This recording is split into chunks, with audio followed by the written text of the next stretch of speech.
Serious stuff going on before the Supreme Court this year. A number of cases that I just want to flag for you because we will be talking about them as the court goes through its docket, throughout the rest of this year and into next spring. Just to give you a heads up, the first is this case around the Consumer Financial Protection Bureau. It's called CFPB versus Community Financial Services Association. On its surface, this is a case about payday lenders, basically, ripping off and exploiting average working people and particularly our military, our soldiers. But 3 Trump-appointed judges on the U.S. Circuit Court of Appeals for the Fifth Circuit ruled that the funding structure of the Community Financial Protection Bureau is unconstitutional. The Constitution says that Congress has to appropriate funds for basically all government functions, and Congress did appropriate funds for the CFPB. It just specified that those funds, instead of coming out of the Treasury, would come out of the Fed. And the Fed has its own unique funding mechanism, as does the comptroller of the currency, and the FDIC, the Federal Deposit Insurance Corporation, all of those. So if these guys if the Supreme Court strikes down this regulatory agency, the CFPB, just because they want to go along with, what the banksters want, they're going to devastate, throw into total chaos our financial system here in the United States. So that's the first case. That's absolutely huge. Then there's Loper Bright Enterprises v. Raimondo, which could overturn the Chevron deference. The Chevron deference says that it's okay for Congress to say to a federal regulatory agency, say the Environmental Protection Agency, we, Congress, are telling you to clean up the air. And then the EPA goes out and hires a bunch of scientists and says, okay, where's the air dirty? What dirty air do we need to attend to? How do we go ahead and clean it up? And then they come up with a plan and, good science, and then they execute that plan. Well, what's happened here is you've got Republicans who have sued saying, no, wait a minute, that Chevron deference that the federal government can defer to the expertise of regulatory agencies is wrong. That if Congress wants to have the CO2 limits changed or the soot particulate levels in the air changed, they have to pass a law that specifically says that, rather than just giving the authority to the EPA, in this example, to come up with what the standards should be. In other words, instead of the EPA hiring scientists, individual members of Congress need to be hiring scientists. Instead of the EPA doing the research, Congress needs to do the research, which of course you and I both know is never going to happen. Congress doesn't have the time, the manpower, the wherewithal to do this kind of thing, which is why we have it done by regulatory agencies. But that's exactly why the right-wing billionaires are bringing this lawsuit to try to shut down these regulatory agencies and say, no, Congress has to pass detailed legislation telling you exactly what they're going to do, and with its own scientists, because they know it'll never happen. It's a way of destroying the regulatory state. What Steve Bannon said, the number one goal of the Trump administration was to deconstruct the regulatory state. So that's the second case. That's Loper Bright Enterprises v. Raimondo. Then you got Alexander v. South Carolina State Conference of the NAACP. This is a case where a 3-judge panel in January said that this district in South Carolina, this gerrymander, is unconstitutional under the rules of South Carolina and under the federal Constitution. In fact, they said that it was, quote, an unconstitutional racial gerrymander because the legislators had deliberately moved tens of thousands of black voters to a different district, making a district a safe seat for Republicans. There's another case around the Second Amendment. This is United States versus Rahimi. It's a challenge, this is totally bizarre. The Republicans who brought this challenge to the Supreme Court are saying that it is unconstitutional for any government, state or federal government, to say that a man who has assaulted his wife and threatens his wife may not own a gun. They are saying that no, if a spouse is abusive, if a spouse has been violent, that spouse has an absolute right under the Second Amendment to own a gun and use that gun to kill his wife.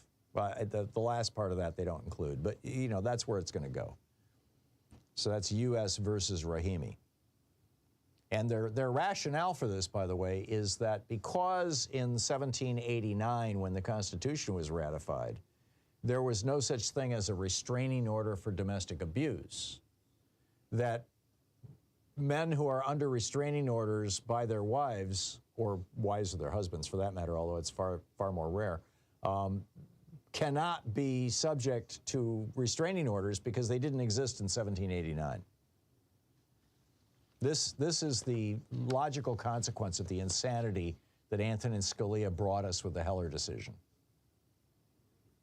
And then, you know, there's the abortion case. This is the Alliance for Hippocratic Medicine versus the FDA challenging mifepristone. Now, the Supreme Court has not said for sure that they're going to take this case.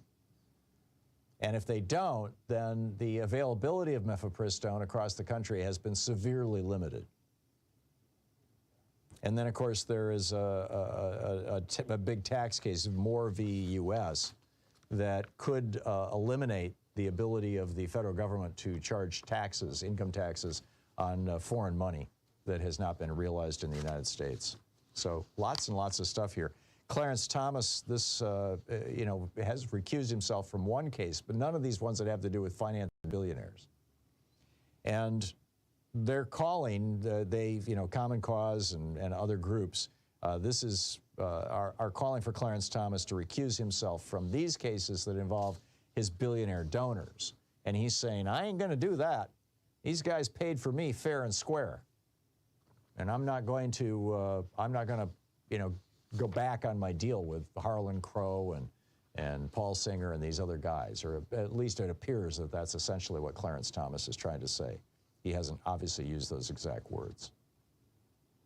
Meanwhile, in North Carolina, when their state Supreme Court struck down their the Republican gerrymandered maps, everybody thought, oh, cool, now North Carolina is going to end up, you know, having a legislature and a congressional delegation that actually reflects the will of the people of North Carolina.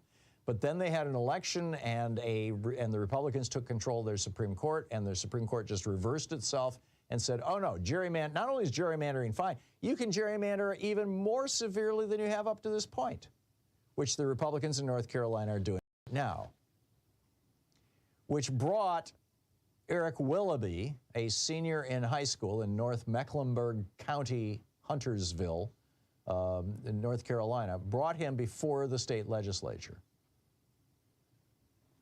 And this is what he had to say. And I thought this is absolutely brilliant. This is how a lot of Zoomers are feeling right now. He said, I'm 17.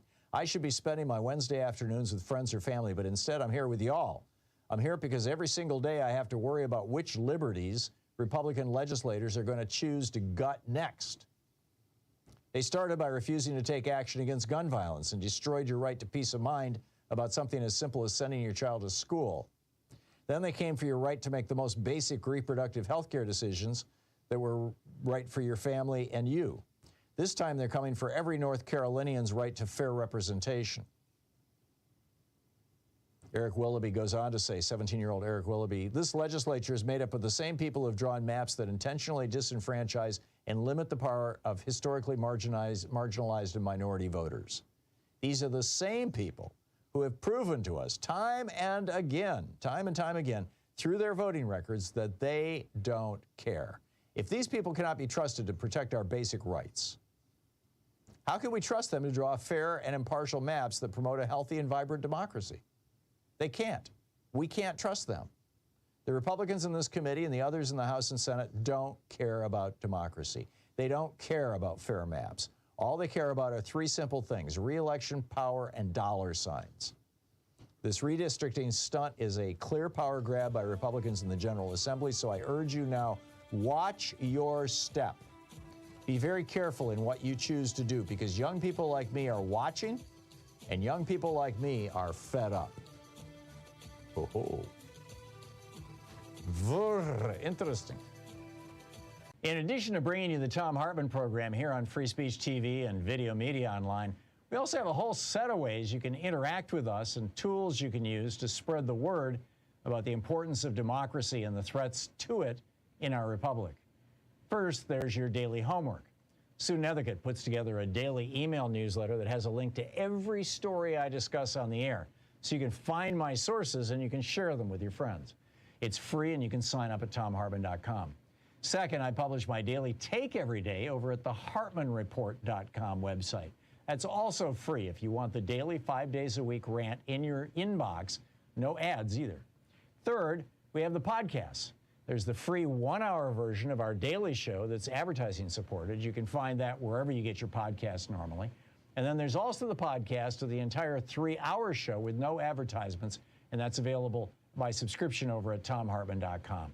So check them all out at thomhartmann.com and hartmannreport.com.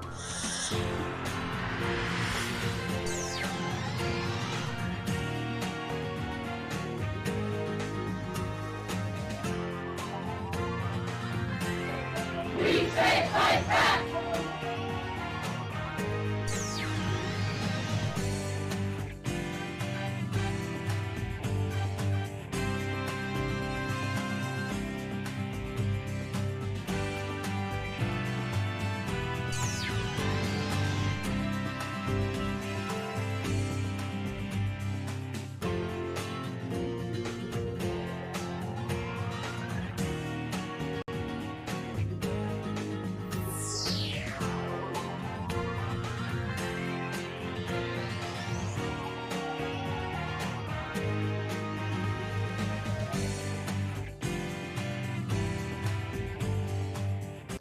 Our book today is The Poisoned City, Flint's Water and the American Urban Tragedy by Anna Clark.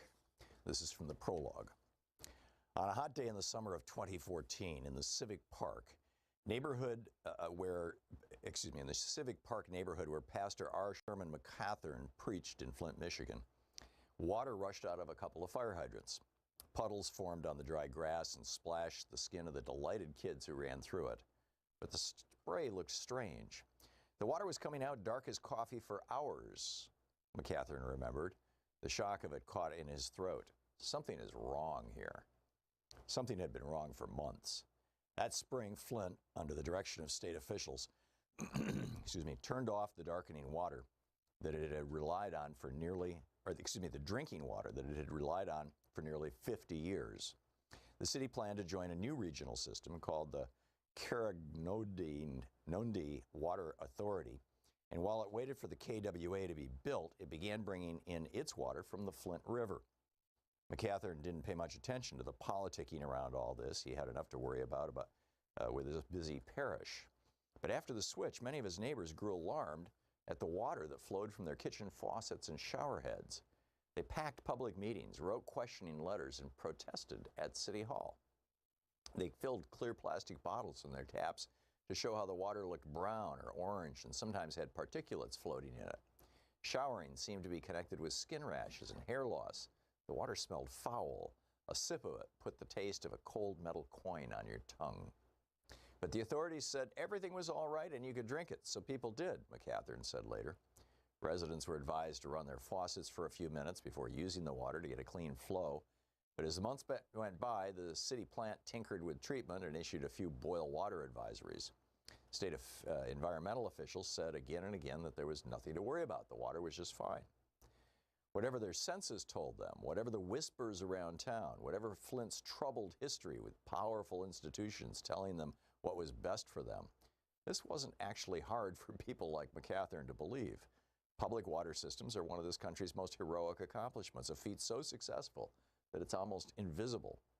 By making it a commonplace for clean water to be delivered to homes, businesses, and schools, we have saved untold lives from what today sound like antiquated diseases in a Charles Dickens novel: cholera, dysentery, typhoid fever.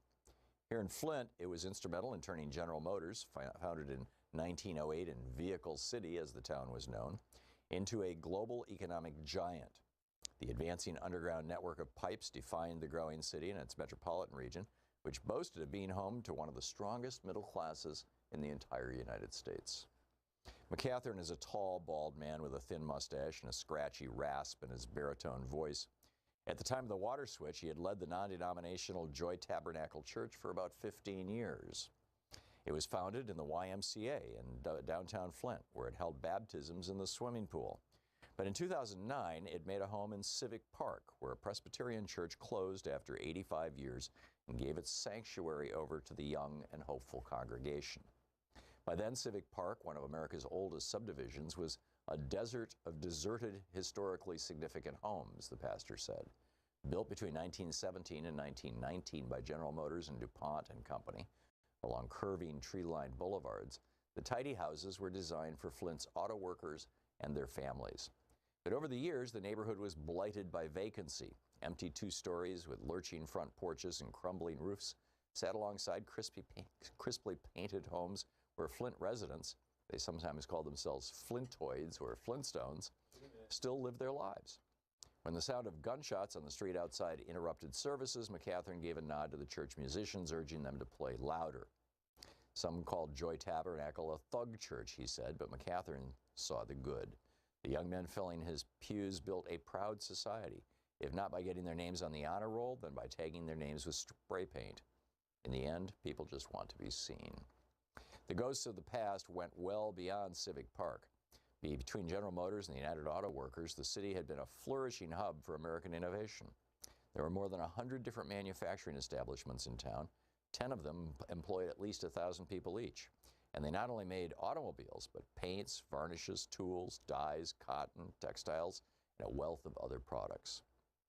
Flint had one of the highest per capita incomes in the entire nation. And despite being severely segregated, it was a magnet for African-American migrants from the South. When Vice President Hubert Humphrey stopped by during the campaign for the 1964 presidential election, he praised Flint for, quote, zooming ahead with unbelievable growth and progress. Workers earned wages that are very...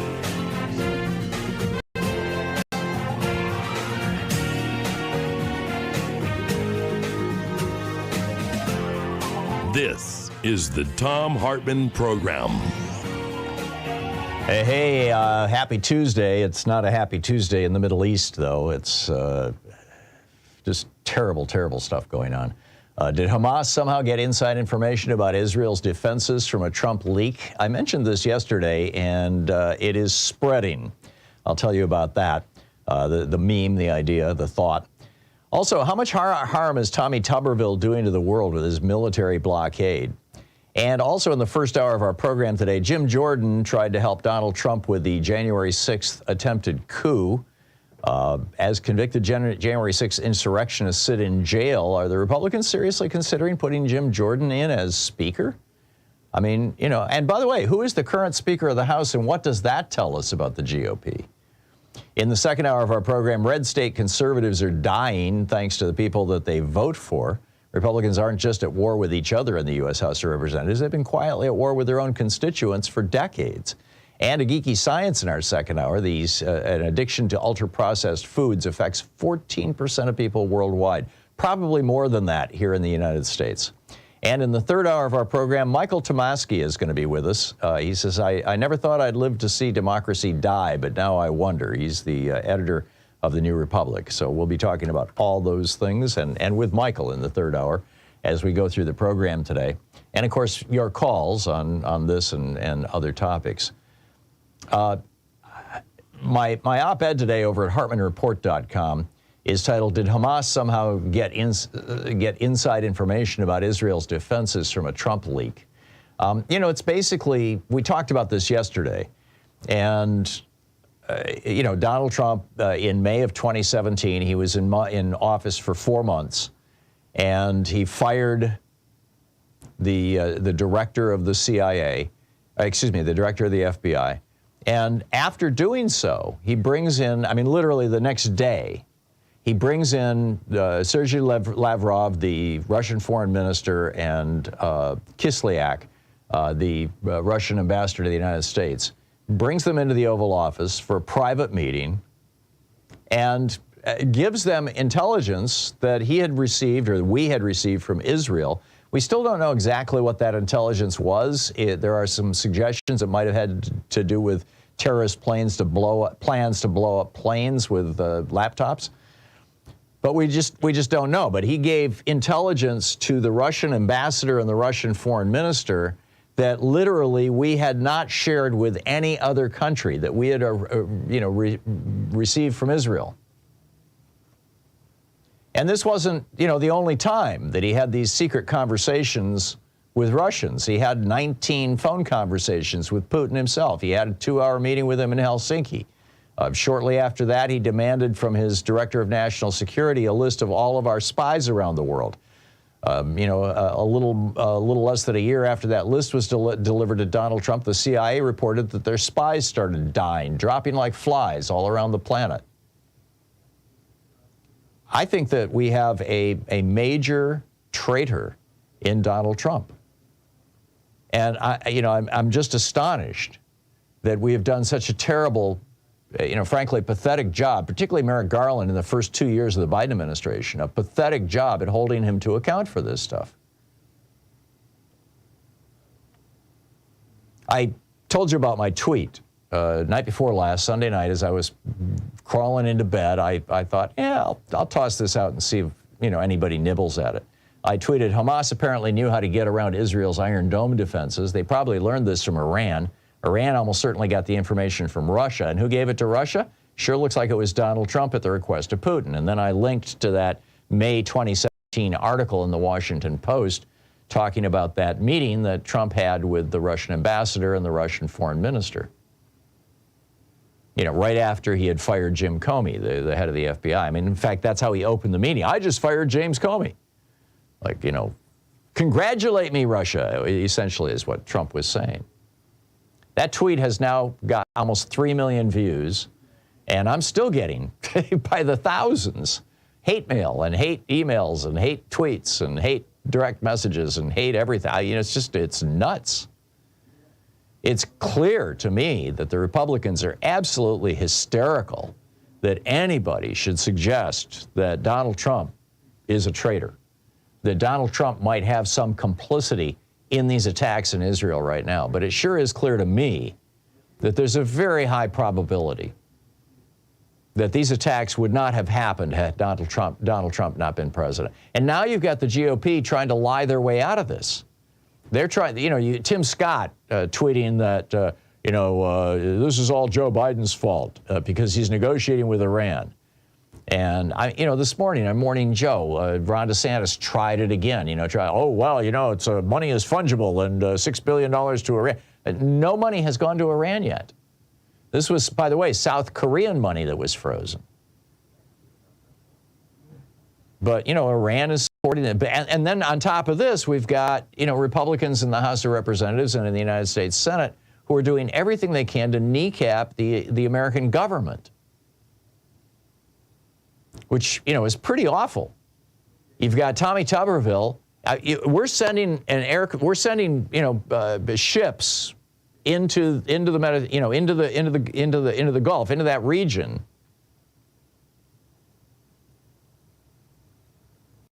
to presumably support Israel, and yet we have no commander for the Fifth Fleet because Tommy Tuberville is holding up military promotions. Nobody's in charge. There's nobody running the Air Force or the Army or the Marine Corps. Excuse me, the Air Force, the Navy, or the Marine Corps. And then on top of that, you've got Rand Paul. And Tuberville, by the way, is doing this. He's kneecapping our military because he doesn't want women in the military who get raped to be able to fly to a place, who are stationed in a place where abortion is illegal or are in a state where abortion is illegal. He doesn't want the military to be able to fly them to pay for transportation to a place where they can get an abortion. Raped military women? Tough luck for you, says Tommy Tuberville. And then you got Rand Paul. Rand Paul is blocking the appointment of an ambassador to Israel. We have no ambassador to Israel right now. We have no ambassador to Jordan right now, which is on the other side of the West Bank. Why? Because Rand Paul wants the State Department to tell him where COVID came from or something like that. COVID, vaccines, conspiracy, quack, quack, quack, quack. That's right. We've got Republican nut jobs doing everything they can to damage the United States of America. And then, of course, in the House of Representatives, you've got the Putin caucus, who kicked out, the Speaker of the House, Kevin McCarthy, because, God forbid, he kept the government open twice, once around the debt ceiling and once around the federal budget. And now you've got, a situation where the government is going to shut down on November 17th. And they still don't have a Speaker of the House. And we still haven't appropriated any aid for Ukraine because these guys are all about doing what Putin wants. And Ukraine is taking a bite out of Putin's backside in a way that is not helping Putin's efforts to support Hamas. In other words, one of the best ways to hurt Hamas and Iran is to hurt Russia. And we're doing that right now by supplying weaponry to Ukraine. They've destroyed thousands of Russian tanks. They've destroyed several Russian vessels, ships at sea, excuse me. And now, for a tiny investment, basically. Meanwhile, other news in regard to this, overnight, Russia attacked the gas line and the optical sea cable that carries internet and telephone calls between Finland and Estonia. Finland just joined NATO, you'll recall. Finland has had multiple wars with Russia in its history. Is Putin trying to cut off Finland as winter is coming, cutting them off from natural gas? It appears that way. Finland's only other option is to buy it from Russia, which they share an 800-mile border with. This is, last night, the Baltic Connector gas line and Elisa optical sea cable between Finland and Estonia west of Helsinki and Tallinn were sabotaged in the middle of the Gulf of Finland, with the Finnish leadership saying it was likely Russia. The same Russian intel-connected vessel was seen near the breakage as was seen near the Nord Stream pipeline shortly before it was destroyed. The Finnish Navy is dispatching ships to the region, but the Russian ship has already left the area, having done their damage. I mean, this is just grim stuff. How much damage Tuberville is doing to our country, to the world. I mean, his blockade on military promotions, he's doing exactly what Putin wants. Tommy Tuberville is. What do you call a senator who does exactly what Putin wants? Rand Paul doing exactly what Putin wants. Well, Rand Paul, doesn't want any more aid to Ukraine. Rand Paul made a trip to Russia carrying documents at the behest of Donald Trump.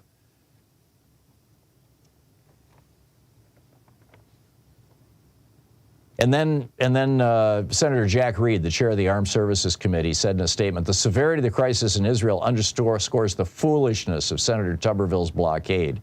The United States needs seamless military leadership in place to handle dangerous situations like this, and Senator Tuberville is denying it. Senator Brian Schatz said something similar. So one of Tuberville's spokespeople comes out and says, well, just, put them up for appointment one at a time instead of 300 at a time.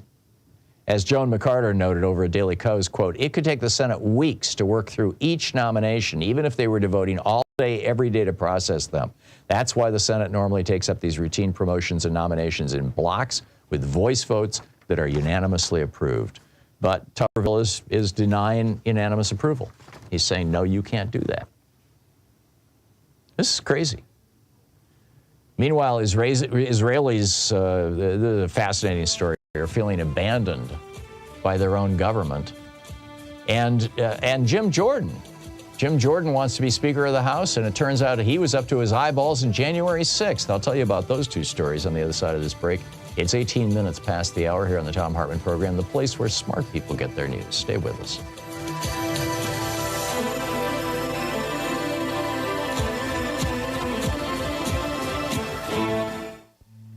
This is the Thom Hartmann Program. We'll be right back with more of the news of the day and your calls in just a moment.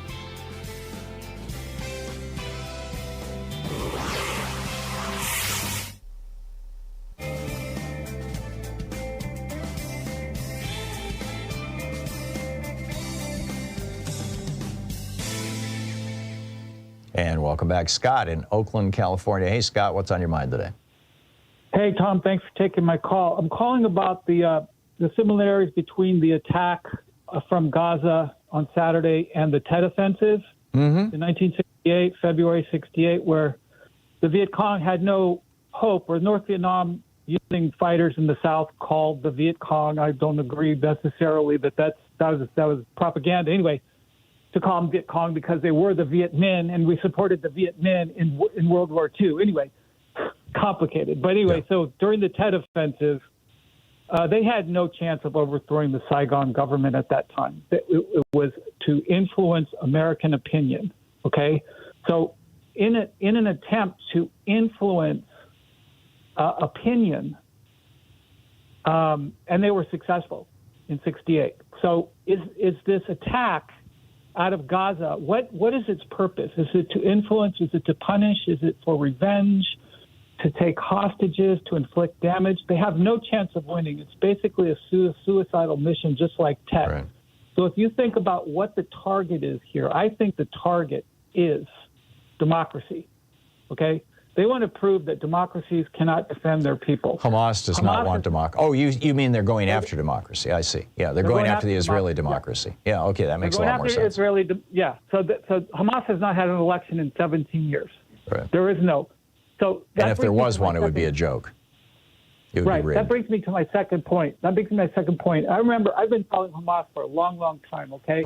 And Hamas was used to take out the Palestinian Authority, which was secular, right? Which had made peace with Israel, right? Okay, and which is the major force now in the West Bank. But guess who funded Hamas in its early days? This is in the late 70s, early 80s. Israel. Oh, that's right. Because this was the plan of splitting the Palestinians in half and pitting them against each other. I have an article here from UPI. It's dated June 18th, 2002. This is after Ariel Sharon incited the settlers to go and seize the Temple and Mount in Al-Aqsa. Okay, and this is just after 9/11, and it caused the second Intifada. And there was a lot of stories about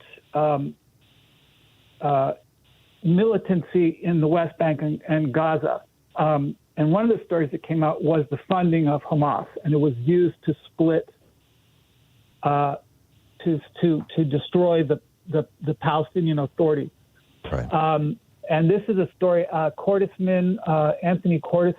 Cordesman, Israel's support for Hamas was a direct attempt to divide and dilute the support for strong. You know, in a way, Scott, it's kind of like our supporting bin Laden and Al-Qaeda, you know, the Reagan administration aggressively supporting bin Laden to push the Russians out of Afghanistan. And then, you know, it comes back to bite you in the butt. Right. My point is Israel, the end of the story here, it's UPI story. It says Israel is like a guy who sets his hair on fire and tries to put it out with hit it with a hammer, okay? We can't be drawn into this, but we may be drawn into this. If Lebanon goes, then I would say the Strait of Hormuz is going to go. Yeah, I think it's going to be very, and Lebanon is run essentially by Hezbollah right now, and they're participating in this, and that's going to get very, very messy. Scott, thanks for the call. I'm very concerned. We should all be very concerned. We'll be right back.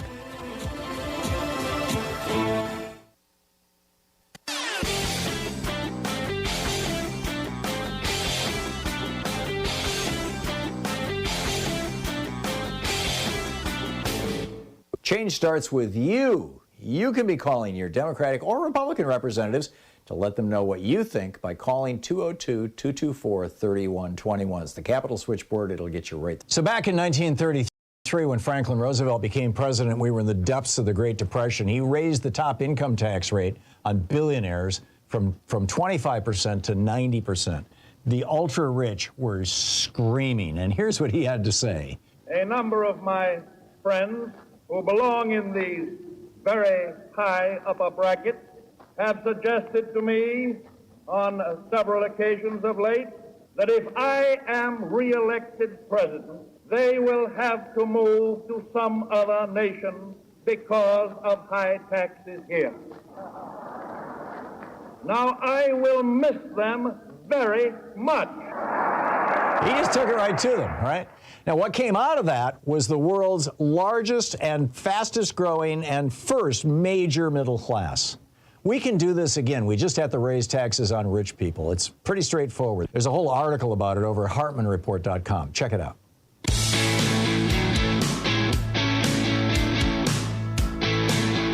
And welcome back. This is a really sad story. You know, Netanyahu, I point this out in my article today over at HartmannReport.com. The analogy of the current attack against Israel by Hamas, and now it looks like Hezbollah is jumping into the act. The analogy between that and 9/11 is a terribly imperfect one, but there are some things that are analogous. When George W. Bush was president, on August 6th, he was in Crawford, Texas, August 6, 2001.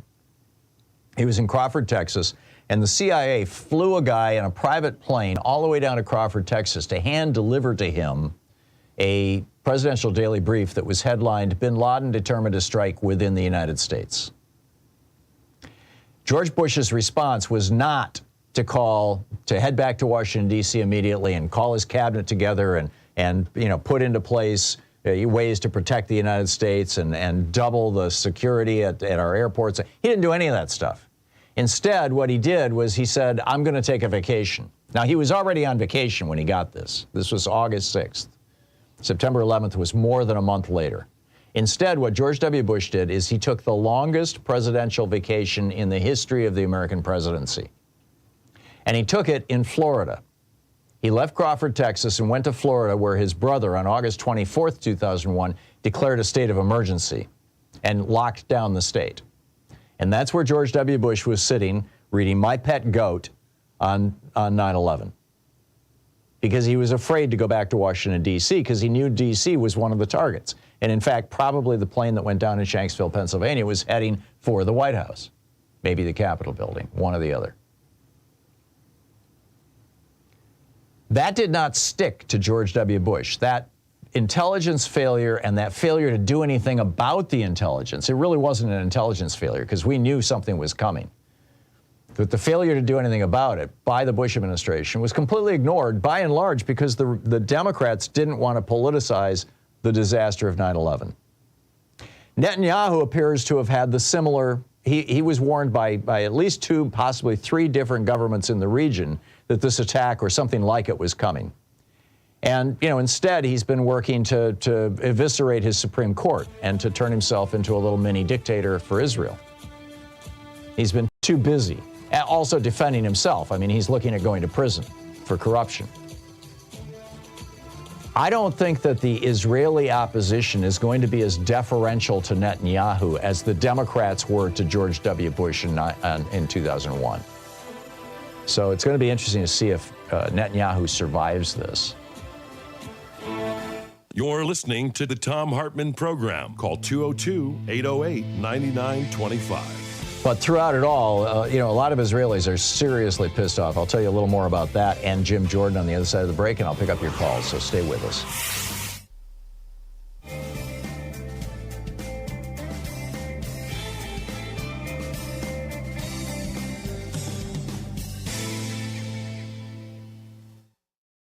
Today we're reading from Behold America by Sarah Churchwell, The Entangled History of America First and the American Dream. This is from the prologue. On Monday, 30 May 1927, a cool day with showers forecast, New Yorkers were gathering for the annual Memorial Day parades around the city.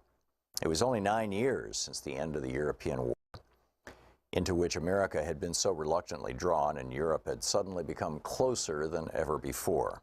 Precisely 10 days earlier, Charles Lindbergh had completed the first solo flight across the Atlantic in the spirit of St. Louis, and no one had yet stopped celebrating. Front pages around the country reported that Lucky Lindy had been mobbed in London, greeted by rapturous crowds of 150,000. Few Americans were talking about much else than the newest national hero, but in New York that day, different kinds of mobs were about to gather. Around 8 a.m., a group of Italian immigrants living in the Bronx set out for the elevated train on their way to Manhattan to join the parade. But they were not going to honor the American soldiers who had died in the service of their country. They were supporters of Mussolini, planning to join 400 American fascists who were marching in Manhattan's Memorial Day parade as part of the official fascist movement in the United States. They had been invited by the parade's organizers, to the outrage of many anti-fascists, including Italian nationalists and anarchists who threatened violence if the invitation wasn't rescinded. It wasn't. Like all his fellow fascists intending to march that day, Joseph Carisi was wearing the black shirt uniform, sporting leather boots, jodhpurs, a black cap, and carrying a steel-tipped riding crop. When he stopped to buy a newspaper, Carisi was jumped by two men, stabbed in the neck, and left to die on the sidewalk. Another fascist, Nicholas Amoroso, who was running either to catch up with his group or away from the killers, reports vary, was shot 4 times, once right through the heart. One of the 2 murdered men had served in the American Army during the Great War, the other with the Italian Army, papers reported. The parade they had meant to join took place without them, a fascist delegation of several hundred that was guarded by police to, quote, avert disorder. After the parade, the American blackshirts returned to their headquarters in the heart of Times Square. There, another of the fascists standing outside was set upon by 3 men. He defended himself with his riding crop as his fellow blackshirts charged out, brandishing clubs and whips, chasing the assailant through the theater traffic in Times Square, who fled as the black-shirted mob tore through the traffic. 100 fascists, reported the New York Times, rushed the attackers. A melee ensued that was quickly dispersed by the police. There was also violence in Brooklyn, where a parade of fascisti marched from the Angelo Rizza Fascista League at 274 Troutman Street in Bushwick. The LA Times reported several hundred men were parading, including 40 or 50 in the black shirt uniform. Fights broke out between supporters and protesters mingling on the sidewalks, and an anti-fascist was found lying on the ground, stabbed in the back. He survived and identified a fascist as his assailant. Accompanied by 30 police reserves to forestall violence, the marchers made their way through Brooklyn, stopping at the Wilson Avenue station, where the fascisti came to attention and gave the fascist salute. They ended at a Roman Catholic church, where the priest blessed them under large American and Italian flags, while the police remained on guard. The biggest outbreak of violence that Memorial Day, however, occurred in Queens, where it centered around a different right-wing group, not Italian Americans, but the self-proclaimed 100% American kind. By 1927, the Ku Klux Klan had spread across the United States since its rebirth in Georgia 12 years earlier. The first Klan was formed in the immediate aftermath of the Civil War, as former Confederate soldiers in Tennessee created a secret society to promote white supremacism, and terrorize the newly freed slaves in the South during the Reconstruction era. The name is generally believed to have originated from the Greek word for circle, kuklos, while Klan pays homage to the mystified Celtic heritage supposedly shared by white Southerners. Within a decade or two, the first Klan had been successfully suppressed by law enforcement and died out by the turn of the century. But in 1915, it was resuscitated in Georgia, and by the early 1920s, the second Klan had achieved a powerful political presence in the United States, not only in the South, but across the country. I would add this is because of 1915, the movie Birth of a Nation came out. The Klan had an active presence in New York City and Long Island by 1927, with favorite slogans, which they even attempted to copyright at various points. That year, the Klan was quote, calling attention to the fact that it first announced the program of 100% Americanism and of America First. They were not, in fact, the first to adopt these mottos, as this book will show. In 1927, both phrases had been around for a decade or more. But as far as the Klan busily copywriting hate was concerned, America First belonged to them. And on Memorial Day in Queens, 1,000 or so of them had gathered to march, many in white robes and hoods. They were accompanied by 400 women from the so-called Clavana, the feminine branch of the Klan. Some of the reported 20,000 spectators in Queens that day objected to the Klan's presence, as others defended their right to march. Scuffles broke out, and it turned into a riot. Women fought women, and spectators fought the policemen and the Klansmen as their desire dictated, said a newspaper. Klan banners were shredded, and 5 of their number were arrested, said initial reports, while a few others were caught up in the confusion as well. The book, Behold America, Sarah Churchwell.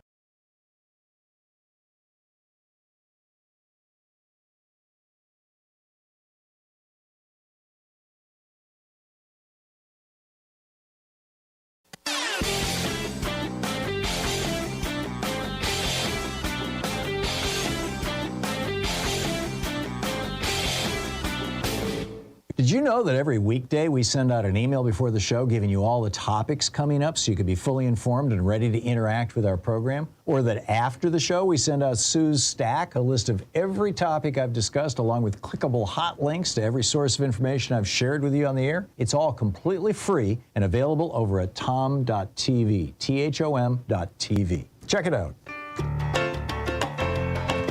So in the, welcome back. So in the previous half hour, I was talking about how there may be, and it's probably way too early to even have any sense of this. This is probably a conversation that's going to take on some cogency in a few weeks as, we get past the crisis point right here.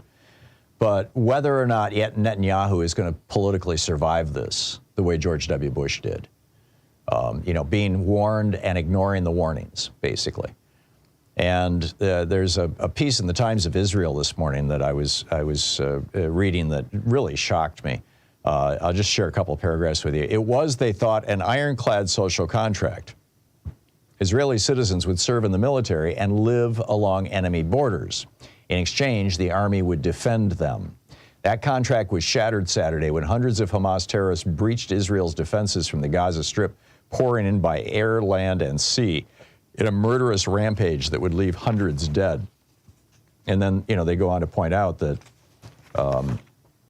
further shocking Israelis was how long it took the military to respond, as thousands in southern Israel suddenly found themselves besieged. Their cries for help went unanswered for hours, holed up inside homes and safe rooms as terrorists sprayed bullets, torched homes, and hurled grenades. They turned in desperation to social media, to journalists, and to friends, beseeching the army to save them. But, essentially the army did not save them.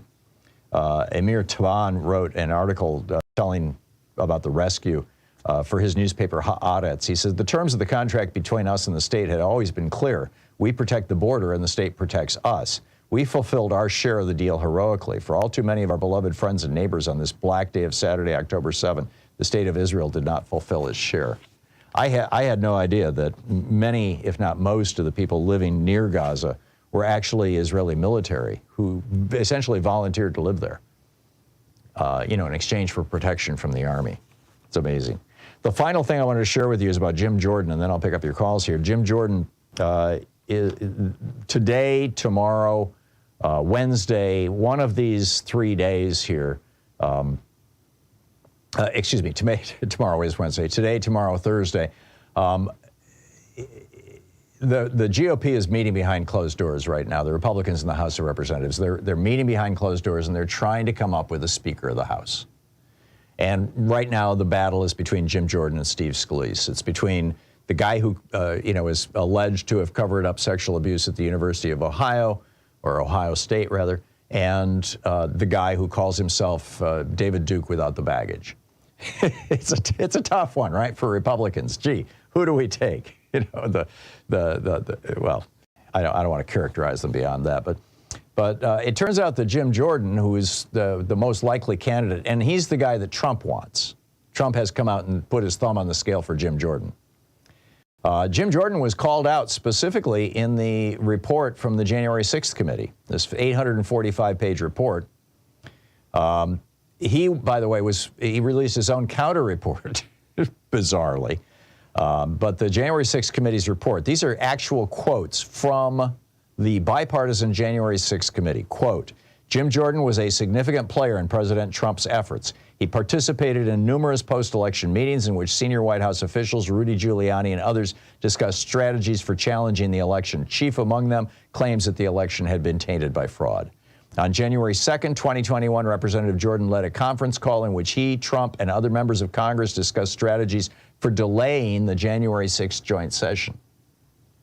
Are you getting this? These are the people, these are the people who were asking for pardons. Now we know why. During the call, the group also discussed issuing social media posts encouraging President Trump's supporters to, quote, march to the Capitol on the 6th. The report goes on to describe a text message Jordan sent to then White House Chief of Staff Mark Meadows on January 5th, 2021, quote, passing along advice the vice president should call out the electoral votes that he believes are unconstitutional as no electoral votes at all. In other words, toss out the states that went for Biden that, were claiming there was fraud. The committee's report also says that Jordan spoke with Trump by phone at least twice on January 6th. But the report adds he has provided inconsistent public statements about how many times they spoke and what they discussed. Jordan also received 5 calls from Rudy Giuliani on the same day, and the two connected at least twice at 7:33 and 7:49 p.m. And in the days following January 6, Representative Jordan spoke with the White House staff about the prospect of presidential pardons for members of Congress. This is all in the January 6 report. This is not, controversial stuff. Jim Jordan was in on the coup and was up to his eyeballs in it. And this is the guy that Trump and the maggots want to make Speaker of the House. It's nuts. All right, let's pick up your calls here, find out what's on your mind today. Rob in Mount Iron, Minnesota. Hey, Rob, what's up? Jim Jordan for Speaker. It'll show how mentally ill the Republican Party really is. Yeah. Anyway, it's where, I got something here. It's where it's very controversial, and it's where I don't know if you even want to touch it, but in history, long ago compared to current history, it's where the Germans were prosecuted for treatment of Jews, Warsaw ghettos, World War II. Will Israelis be prosecuted for treatment of Palestinians, Gaza ghettos now? There's a lot of similarities between the two. What are the differences? Yeah, the differences are that the Germans were going into the ghettos in Poland and elsewhere and murdering people. They were hauling them out of their houses. They were stealing everything they had. They were putting them in boxcars and shipping them off to death camps. That is not happening in Gaza. Rob, it's night and day. George, Gaza is an open-air prison. It is a horrible situation. It needs resolution. Egypt, Israel, the other Arab countries in the region need to get together and figure this out. Gaza, the Gazans should have independence, but you can't make parallels like that. It's just crazy. George in Chicago. Hey, George, thanks for listening to WCPT. What's on your mind today? You're very welcome. I'm glad you and WCPT are here to educate us every day. Thank you. One quick point before I get to the reason I called. Nobody should misunderstand the significance of the presence of American warships in the Eastern Mediterranean, and one ship in particular, the USS Gerald R. Ford, which is the newest, most modern, and most capable aircraft carrier in the world, probably the most powerful warship on the planet. For this country to be willing to put its sailors in harm's way, and in particular, the most important ship in the Navy, literally says a lot to both sides. I mean, This is at the direction of Joe Biden, by the way. Yeah, this is a vote of support for the Israelis and a not so subtle, veiled threat to Hamas. Right. In addition to which, the intelligence capabilities of these ships are amazing. They're gathering all kinds of information by being where they are. Yep. And the Gerald R. Ford, in addition to having 90 state-of-the-art aircraft, also has an unknown number of robotic and unmanned aerial vehicles. And I'm sure they're cruising all over the area picking up information. Yeah, drones. But what occurred to me this morning when I read your daily essay was, is it possible that there was a connection between Trump shooting his mouth off about things he shouldn't have talked about to the Russians and the opening of the American embassy in Jerusalem? I'm just wondering if the Israelis, being as adept as they are with intelligence, figured out pretty quickly that Trump gave away stuff he shouldn't have, and maybe leaned on him and said, we won't blow the whistle on you as long as you do what we've wanted for a long time, which is to move the embassy from Tel Aviv to Jerusalem. Or maybe even Trump thought of it himself as a means of mollifying the Israelis. But it's curious that literally the whole, except for a handful of other countries, the whole world and the UN condemned the movement of our embassy to Jerusalem. Mm-hmm. And the day that it was opened was the 70th anniversary of the independence of the Jewish state. So nobody should miss the significance of that. Right. I don't think that,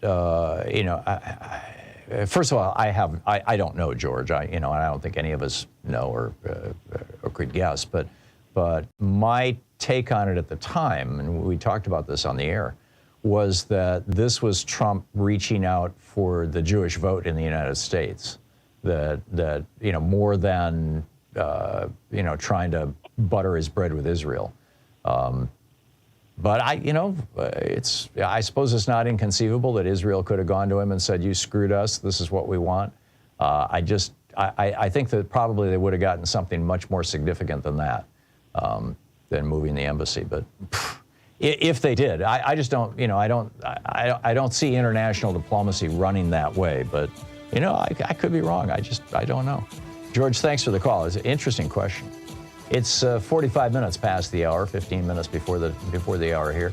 And I'll be back with more of your calls on the other side of this break. It's the Thom Hartmann program. Speaking the truth, the GOP would really rather you didn't know. Stay tuned.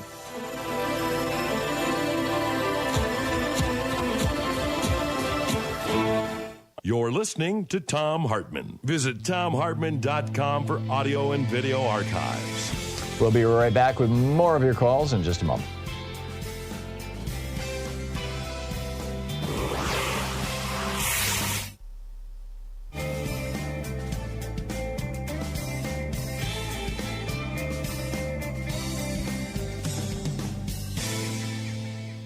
And welcome back. Nicholas in San Cristobal, Mexico. Hey, Nicholas, what's on your mind today? Long time, Tom. I've been traveling this past month. So much to unpack, but I'll try to hurry. Vis-a-vis your hate tweets you're getting, keep in mind the old African proverb, he who tells the truth shall be the first to be run out of the village. Wow. So, I definitely am not. You should actually rejoice in all the hate. Yeah, I'm definitely persona non grata in Twitter land right now. I see that as a good thing. That means you're the truth teller. Yeah, you should go on and read the replies to my piece. They're crazy. I mean, it's just nuts. I can believe it. About the purport of my call, however, is Saudi Arabia and being involved with the Israeli peace accords, essentially the rapprochement between the Saudis and the Israelis. Mm-hmm. I smell Iran's hands all over the recent Hamas attack. And I think you've mentioned that before, but I'd like to underline that perhaps, or me to underline it as well. The one thing Iran could not handle would be those accords between Saudi Arabia and Israel. Right. It would be a direct assault, essentially, on Iran itself. Right, which raises another question, Nicholas, was this attack by Hamas orchestrated by Iran in order to blow up President Biden's negotiations between Saudi Arabia and Israel? Yes, that's exactly what I'm saying. I believe it was. Yeah. I believe it was. I think the reports I'd read had suggested that the accords, or rapprochement, was coming very much to a head and was as close as 2 to 3 weeks away only. Yep. Now, that didn't leave a lot of time. And the other question, of course, is where did Hamas get literally thousands of missiles? They don't manufacture missiles of those types in Gaza. Right. Yeah. How did they get in there? I mean, were they smuggled through? That's another question. Did they come in by sea? Did they get in there? Did they come in by sea, or were they smuggled through tunnels? From Egypt? I mean, no, not through tunnels. There's no way. Yeah. But through Egypt? I'm doubtful of that somehow. But who knows how? But it is an enormous, question that needs to be answered somehow. Yeah. Certainly, there are fragments of those missiles that can identify the origin of them. Yeah. The other thing I want to say is that as horrific as the news coming out of the entire Middle East is, and yes, I think the entire world should be extraordinarily on edge about whether this expands further throughout the Middle East, i.e. directly into Iran. And yes, you mentioned that Hezbollah is becoming involved. And who is the primary backer of Hezbollah all these years? Iran. Yeah. And who is the primary backer of Hamas all these years? Iran. Yeah. It just stinks. It's all over the place. Yep. But the only thing I can think that might come out of this might possibly be worth, I hate to say that word, worth all of this death and disaster and mayhem is that if, as happened after the Egyptian assault in Israel, how many years ago? 50 years? How long ago was that? It was a long time, yeah. That there was an accord that was reached that did have some kind of effect on some degree of peace in the region. Right, after the Six-Day War. Maybe this is where this could end. I think it must. You know, the question is how does it reorganize the order in the region? And one thing I think that should happen. One thing I think that should happen is I think Biden should immediately call a Camp David meeting of all the participants. I think it's too early, Nicholas. You're probably right. You've got to wait for the situation on the ground to stabilize. But I share your sentiment broadly. Nicholas, thank you.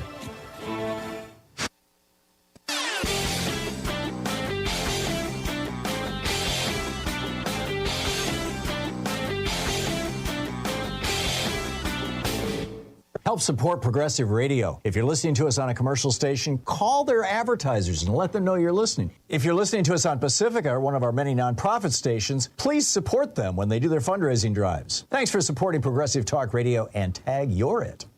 You know, between 40 years of Ronald Reagan's neoliberalism destroying the American middle class and all the just horrors of January 6th and the Trump presidency, America's waking up, and that's a really good thing. There's actually, some books coming out about this. Mine, The Hidden History of Democracy. Neil Howe's The Fourth Turning is here.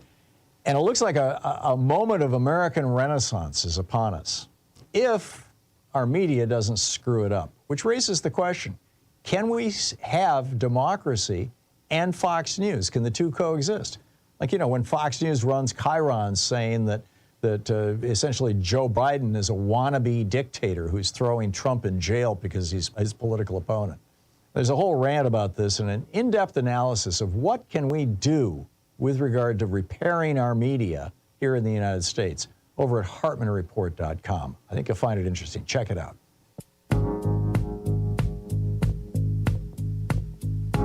"51 minutes past the hour, picking up your calls here. Lee in Laurel, Mississippi. Hey, Lee, what's up? Hey, Tom, how you doing, man? Good. What's on your mind? Gonna jump straight into it, man. You had a question about why America can't seem to hold President Trump, or for that matter, Jim Jordan, to account. I'm gonna go deep with it, man. It has to do with what we're seeing around January the 6th, and holding those accountable is it's not just those individuals that are on trial; it's white supremacy itself that's on trial. Let me play with this for just a second. I get you. I'm from Mississippi, where scantly a generation or two ago, Emmett Till was murdered by racist white men who were arrested, but were brought into the courtroom slapping hands with jurors, with prosecutors, with police officers. Why? Because they knew that wasn't nothing going to happen to them. The system was set up to help make sure that they were able to maintain that dominant culture of segregation and terrorism that the Klan represented. Yep, and they were acquitted. So our judicial system isn't really set up. Part of it kind of hinges on those in power being willing to, quote, play the game. In other words, we got to give enough, white folks clearance to feel like, oh, I'm not racist because, look, we can hold Richard Nixon to account. He's a bad guy, and he stepped down because, of the way the dynamics were. But with Trump and with this current generation of so-called conservatives, they're so brazen and so over the top with it that the system just simply doesn't know what to do with it. And part of what America counts on, I believe, the premise, the ideal of it is that people are going to have enough common sense, enough respect for the concept of we can't be ruled by bullies who happen to be willing to yell louder, shoot weapons, spend more money than everybody. Democracy depends on the majority of people being able to kind of embrace that ethos. But when you got somebody who just doesn't care about all of that and is willing to burn the whole thing down, you get what we got now. Yeah. And I just wanted to hear your thoughts on that, man. I think you're right. And white supremacy has been an animating principle in the United States since the founding of our republic. And it continues to be, and I believe it's at the core of the Republican Party right now. They picked this mantle up from the Democrats in the 1960s when the Democrats laid it down with the Civil Rights Act and the Voting Rights Act. And, it's a powerful force. My personal guess is that at least half of the Republican base are the Republican base because they view white supremacy as being at the core of the GOP. And the fact that they're considering Steve Scalise, from the congressman from Louisiana who bragged that he was David Duke without the baggage, I think tells you everything you need to know about it, Lee. Lee, thank you for the call. And I agree. That's why Donald Trump seems bulletproof. It's the white supremacists on his side. Don in Sandpoint, what is that, Idaho? Yeah. Hey, Don, what's up? I'd just like to ask you a couple questions. Can you, first of all, could you imagine having Trump in office right now? A guy who was in office for 4 years with no wars, not allowing 11 million illegals over our borders who are from. Yeah, Don, thanks a lot. I'm not buying any of that BS. Larry in Hazel Green, Alabama. Hey, Larry, what's on your mind today? Good morning. Been listening to you since IE America.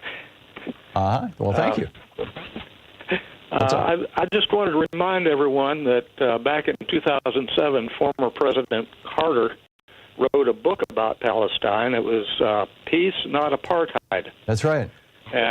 And I think it deserves a second read because I'm really concerned that Netanyahu will seize on this opportunity to implement a final solution to his Palestinian problem.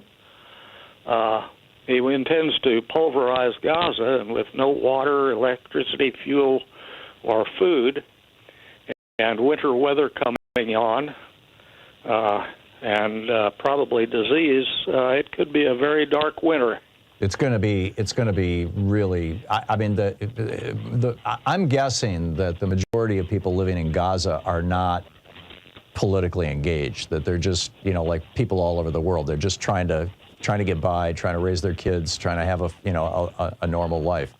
And this support.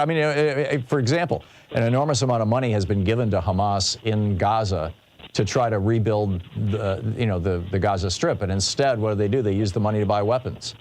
It's just this is just a disaster. It's a disaster at every level and with every dimension, Larry. And it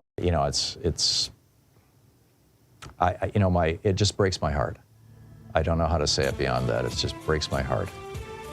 And the thought that, in part this may be because Donald Trump was passing out intelligence to the Russians, that certainly this is because the Russians are supporting Iran and Iran has been supporting Hamas and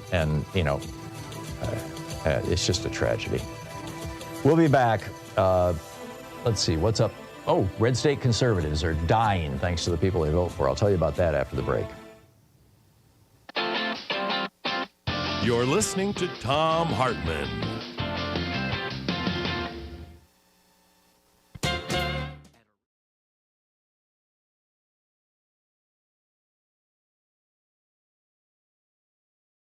Welcome to the Thom Hartmann Book Club. Today we're reading from Hannah Arendt's book, The Origins of Totalitarianism. And I've, known about this book, read little pieces of it for decades. It's the classic work on totalitarianism. It's long and there's a lot of words in it, but for this moment, Elliot Lustig was tweeting recently about Donald Trump. This is back when Donald Trump was talking about 3 to 5 million illegal immigrants voting, right? And he said, Hannah Arendt, in her book, The Origin of Totalitarianism, provides a helpful guide for interpreting the language of fascists. She noted how decent liberals of 1930s Germany would fact-check the Nazis' bizarre claims about things like Jews as if they were meant to be factual. What they failed to understand, Arendt suggests, is that the Nazi Jew-hating was not a statement of fact, but a declaration of intent. So when someone would blame the Jews for Germany's defeat in World War I, naive people would counter by saying, there's no evidence of that. What the Nazis were doing was not describing what was true, but what would have to be true in order to justify what they planned to do next. So did 3 million illegals cast vote in the election? Clearly not, but fact-checking is just a way of playing along with their game. What Trump is saying is not that 3 million illegals voted. What he's saying is, I'm going to steal the voting rights of millions of Americans. So that's kind of a contemporary frame for this book. So let's read from the book itself. Here, this is from page 348. And she's talking about totalitarian movements and how they use propaganda, how they communicate with the public, and the difference between terror and propaganda, the kind of terror that they can inculcate by just kind of randomly arresting people. Pretty much everybody's committed some kind of crime at some point, right? Arresting people, and on the one hand, that's the terror, or convincing the people. These totalitarian movements use socialism and racism by emptying them of their utilitarian content, the interests of a class or a nation. The form of infallible protection in which these concepts were presented has become more important than their content. The chief qualification of a mass leader has become unending infallibility. He can never admit an error. The assumption of infallibility, moreover, is based not so much on superior intelligence as on the correct interpretation of the essentially reliable forces in history and nature, forces which neither defeat nor ruin and prove wrong because they're bound to assert themselves in the long run. Mass leaders in power have one concern which overrides all utilitarian consideration: to make their predictions come true. The Nazis did not hesitate to use, at the end of the war, the concentrated force of their still intact organization to bring about as complete a destruction of Germany as possible, in order to make true their prediction that the German people would be ruined in case of defeat. The propaganda effect of infallibility, the striking success of posing as a mere interpreting agent of predictable forces, has encouraged in totalitarian dictators the habit of announcing their political intentions in the form of prophecy. The most famous example is Hitler's announcement to the German Reichstag in January 1939, quote, "I want today once again to make a prophecy. In case the Jewish financiers succeed one more in hurling the people into a world war, the result will be the annihilation of the Jewish race in Europe," end of quote. Translated into non-totalitarian language, this means, I intend to make war and I intend to kill the Jews of Europe. Similarly, Stalin, in the great speech before the Central Committee of the Communist Party in 1930, in which he prepared the physical liquidation of intra-party right and left deviationists, described them as representatives of dying classes. This definition not only gave the argument its specific sharpness, but also announced in totalitarian style the physical destruction of those whose dying out had just been prophesied. In both instances, the same objective is accomplished. The liquidation is fitted into a historical process in which man not only suffers, or does or suffers what, according to some immutable law, is bound to. As soon as the execution of the victims has been carried out, the prophecy becomes a retrospective alibi. Nothing happened but what has already been predicted. It does not matter whether the laws of history spell the doom of the classes and their representatives, or whether the laws of nature exterminate all those elements, democracies, Jews, Eastern subhumans, the Untermenschen, or the incurably sick. They are not fit to live anyway. Incidentally, Hitler, too, spoke of dying classes that ought to be, quote, eliminated without much ado, end quote. This method, like other totalitarian propaganda methods, is foolproof only after the movements have seized power.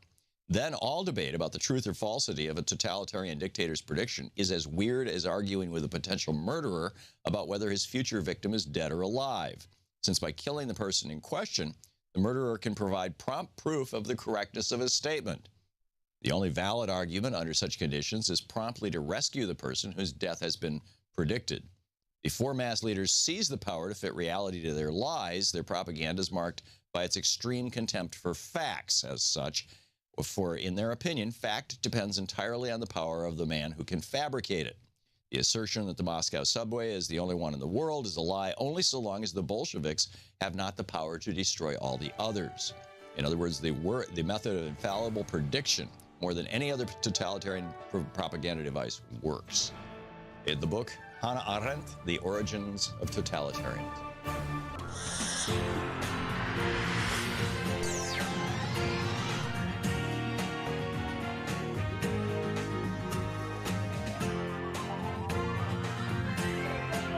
say fight back!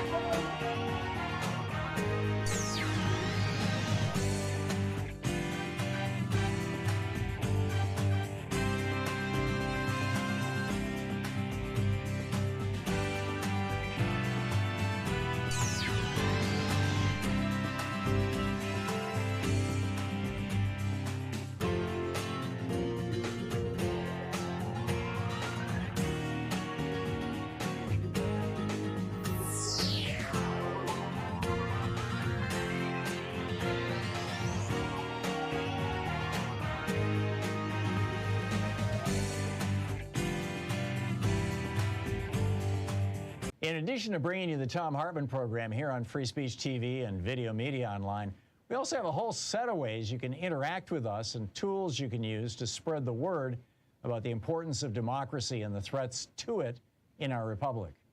First, there's your daily homework. Sue Nethercutt puts together a daily email newsletter that has a link to every story I discuss on the air, so you can find my sources and you can share them with your friends. It's free and you can sign up at ThomHartmann.com. Second, I publish my daily take every day over at the HartmannReport.com website. That's also free if you want the daily 5 days a week rant in your inbox. No ads either. Third, we have the podcasts. There's the free 1-hour version of our daily show that's advertising supported. You can find that wherever you get your podcasts normally. And then there's also the podcast of the entire 3-hour show with no advertisements, and that's available by subscription over at ThomHartmann.com. So check them all out at ThomHartmann.com and HartmannReport.com.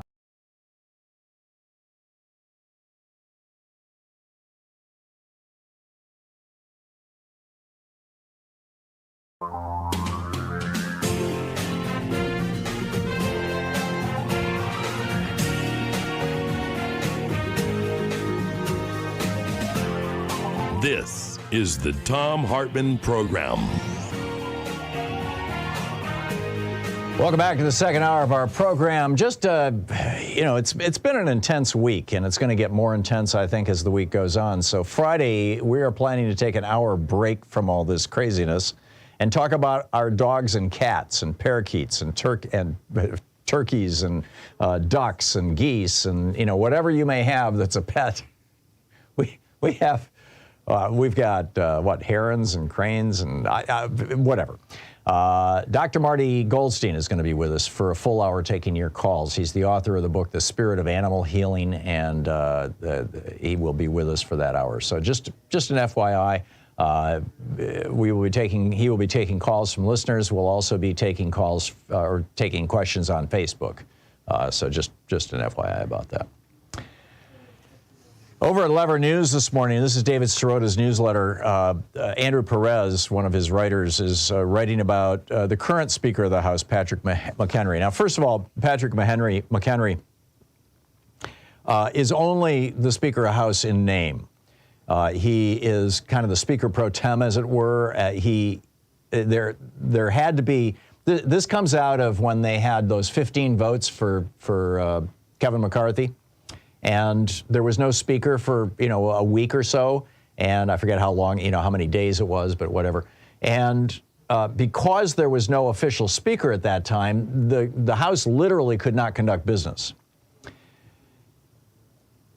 So what they did was they changed the rules of the House so that the speaker would designate, he would put the name of somebody who would take his place if he gets evicted, essentially, in an envelope, and that envelope would be opened when he leaves. And sure enough, Kevin McCarthy put Patrick McHenry's name in there.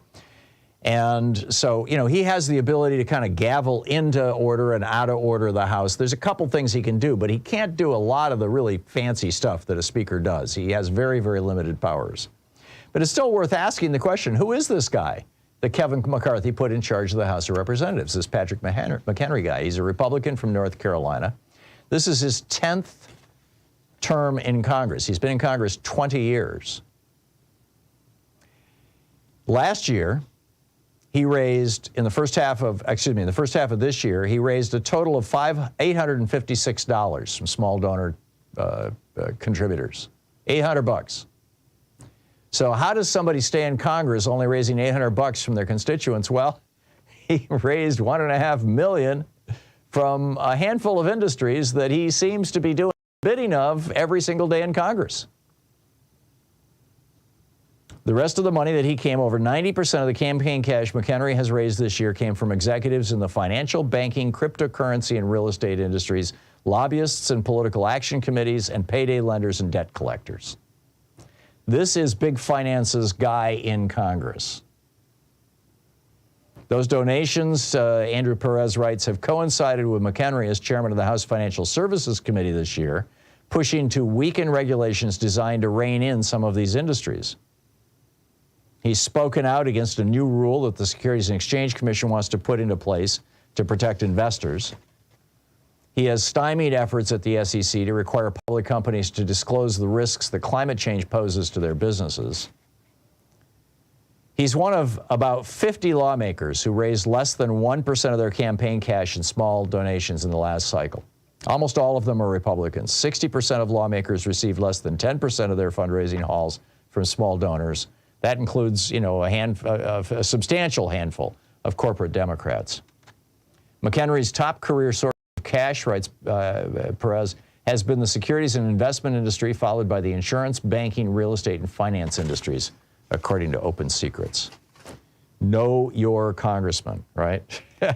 I guess so. Meanwhile, the Republicans are not just, at war with Democrats. They're at war with their own voters, their own people, Republicans in the House of Representatives and in the Senate. They have been quietly at war with their own constituents for decades. One study from the Washington Post estimates that roughly, quote, 1 in 5 Ohioans will die before they turn 65, a similar life expectancy to residents of Slovakia and Ecuador, relatively poor countries. The Washington Post compared Ashtabula County, Ohio, to its neighbor across the Pennsylvania border, Erie County. Erie County is in Pennsylvania. Pennsylvania has a strong social safety net, has a progressive government. Ohio has a weak social safety net and has a Republican governor. Excuse me. The primary difference, Democratic versus Republican lawmakers and leaders. This is what they write in the Washington Post. Ashtabula residents, these are the Ohioans, are much more likely to die young, especially from smoking, diabetes-related complications, or motor vehicle accidents, than people living in its sister counties in Pennsylvania or New York, states that have adopted more stringent public health measures. The primary difference, Democrats are in charge in the blue states. Democratic states have enacted legislation to protect public health, including measures like seatbelt laws, high tobacco taxes, and more generous Medicaid and social safety net benefits.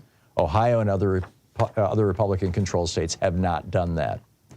3 decades ago, this is really interesting, what we've seen now as the result of the Reagan Revolution, basically. 30 years ago, California and Ohio had about the same health outcomes, ranking right in the middle of all the states. Today, California, progressive California, has seen its premature death rate fall significantly. It's among the healthiest in the country. They have the second lowest mortality rate in the country. Ohio, on the other hand, ranks 41. What's the difference? Ohio has been run by Republicans for a couple of decades. California's been run by Democrats. The divide has increased nationwide, according to this study done by the Washington Post.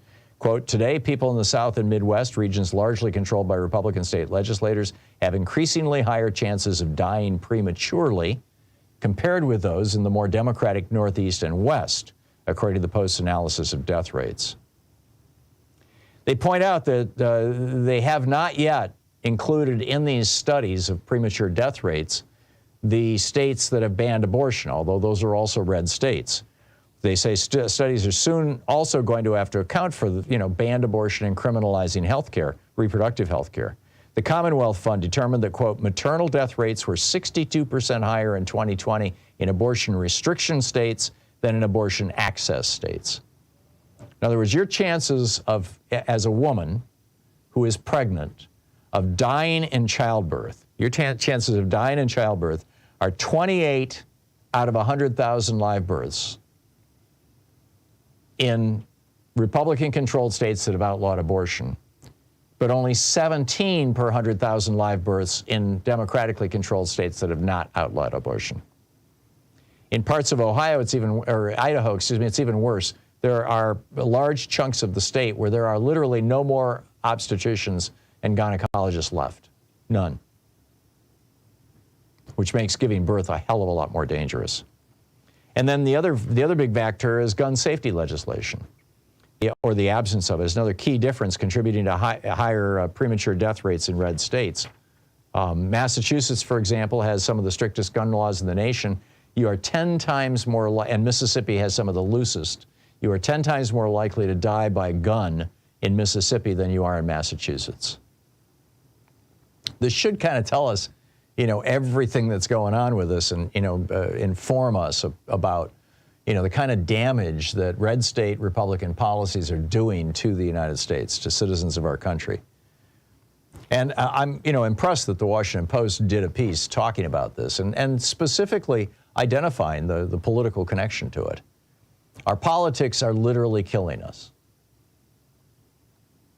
A Geeky Science here for you, and then I'll pick up your calls. 1 in 7 adults and 1 in 8 children might be hooked on ultra-processed foods. They're called UPFs, ultra-processed foods. And this is prompting some physicians to call for labeling that this stuff is addictive. What's the #1 ultra-processed food that children and adults are addicted to? Ice cream. Frozen desserts. #1. This meets the criteria for diagnosis of substance use disorder. People eat this stuff every single day or every single night. Some people use sugar as a way of getting to sleep because it causes the high and then the crash. And what does that do? And they say this produces intense cravings, symptoms of withdrawal, less control over intake, and continued use despite such consequences as obesity, binge eating disorder, poor physical and mental health, lower quality of life, and cancer as a result of eating all this sugar. This was an analysis of 281 studies from 36 different countries published in the British Medical Journal. They found that ultra-processed food addiction was estimated to occur in 14% of adults and 12% of children. The researchers said, quote, refined carbohydrates and fats evoke similar levels of extracellular dopamine in the brain striatum to those seen with addictive substances such as nicotine and alcohol. Based on these behavioral and biological parallels, foods that deliver high levels of refined carbohydrates or added fats, you find both of these in ice cream, of course, are a strong candidate for an addictive substance. The speed with which these foods deliver carbohydrates and fats to the gut could also play a role in their addictive potential. They say that the UPFs such as ice cream, fizzy drinks, to eat meals, frozen foods, they used to call them TV dinners back in the day, produce, and I quote, an increased risk of cancer, weight gain, and heart disease. Amazing. Can you go 3 days? Can you go a week without binging on sugar? If not, you probably have a substance abuse disorder and addiction. And you might want to seek some help for that. It's 17 minutes past the hour. What's on your mind? I'll pick up your calls on the other side of this break. We'll be right back. It's the Thom Hartmann program, speaking the truths the GOP would really rather you didn't know. Stay with us.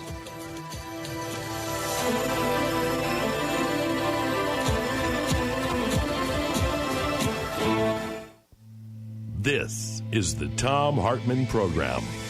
Over 1,000 Israelis have been killed so far in this conflict. This is crazy.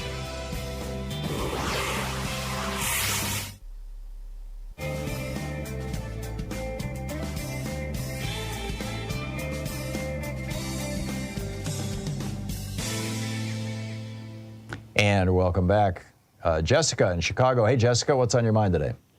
Hi, Tom. They're not going to know how many Pakistanians have been killed till they clear the rebel, clear all the buildings they bombed. Right, right.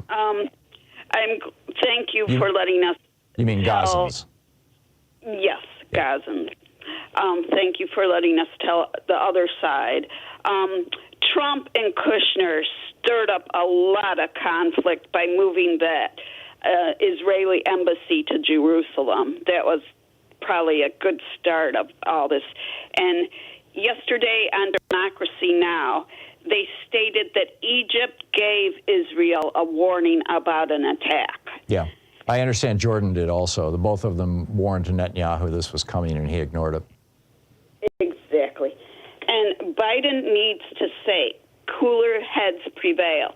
There are over 100 hostages, and the families want them back alive. The conditions are, they're illegal, those conditions. They're unbearable for life. Cutting off water, cutting off electricity, cutting off food. Not only illegal for a civilian population, but there are hostages there. Yep. And they need to stop leveling Pakistan with the bombs. It's not Pakistan, it's Gaza. Well, isn't it a couple places? Pardon? It's more than just Gaza, right? No, well, Pakistan and the Indian subcontinent. This is in the Middle East. This is a different place altogether. Gaza is a strip of land with about 2 million people in it along the seacoast there, on the northern end of Egypt and the southern end of Israel. Yesterday, Amy Goodman was talking to a human rights lawyer that was there in Gaza, and while he was on the phone, they destroyed the Gaza University, and he's the civilians. This is Hamas. This is not the civilians. And before we give more aid, we need the premise of no more war crimes between bombing and just taking away everything from the Gazans. Yeah. If they want hostages alive, cooler heads prevail. If they're going to bomb, they're going to kill. Those people want their families back. Mm-hmm. Yeah, and Israel is sitting on thousands, perhaps tens of thousands of Gazans who have been, imprisoned over the years, and odds are they'll be organizing a prisoner swap. But right at the moment, there is so much rage in Israel, Jessica. It's sort of like here in the United States, and we made a terrible mistake by attacking Iraq and Afghanistan after 9/11. It weakened our country. It hurt our moral standing around the world. It cost us trillions of dollars in treasure and over 7,000 American lives, not to mention probably 1 million Afghan and Iraqi lives. I fear that Israel is about to make the same mistake. And, yes. and the whole world is all, upset and pissed off, and Israel is, of course, and Americans are, and we're,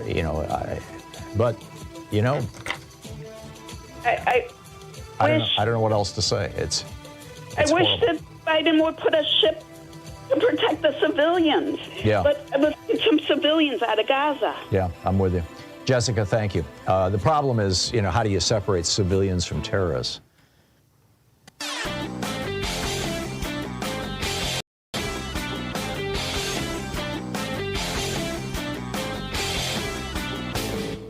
Missed my opening rant today? It's usually published over at HartmannReport.com, where you can read it and share it with your friends for free. Check it out, HartmannReport.com. One of the grand questions that political scientists have been scratching their heads over for years in America is, why do right-wing billionaires fund anti-black history movements? Why are they pouring money into these people? Why are they funding anti-trans movements? I mean, what does this have to do with being a billionaire? Well, it turns out it has a lot to do with it, and here's why. Almost 30 million Americans lack health insurance. 37 million of us live in dire poverty. 1 in 5 of us are illiterate. A quarter of Americans suffer from a diagnosable mental illness and can't get treatment. 316 people are shot every day in America. 44% of us carry student debt. And the billionaires don't want to pay income taxes to deal with any of these problems of society. That's the real issue. If they can get us fighting with each other over black history or over trans people or kids, they win. Then we're not talking about taxing them, raising their taxes to where they should be. There's a whole rant about this over at HartmannReport.com that you can read and see all the stats and all the hot links. Check it out.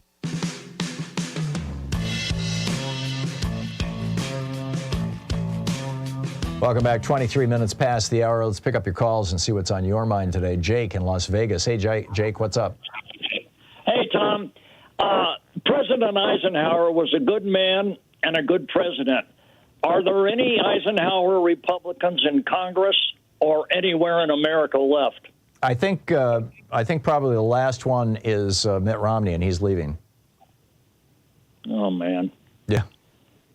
It's That's a just shame. this is not our parents or even our Republican Party. This is a new radical MAGA movement led by Donald Trump, who is led by Vladimir Putin, and they are trying to turn America into Russia.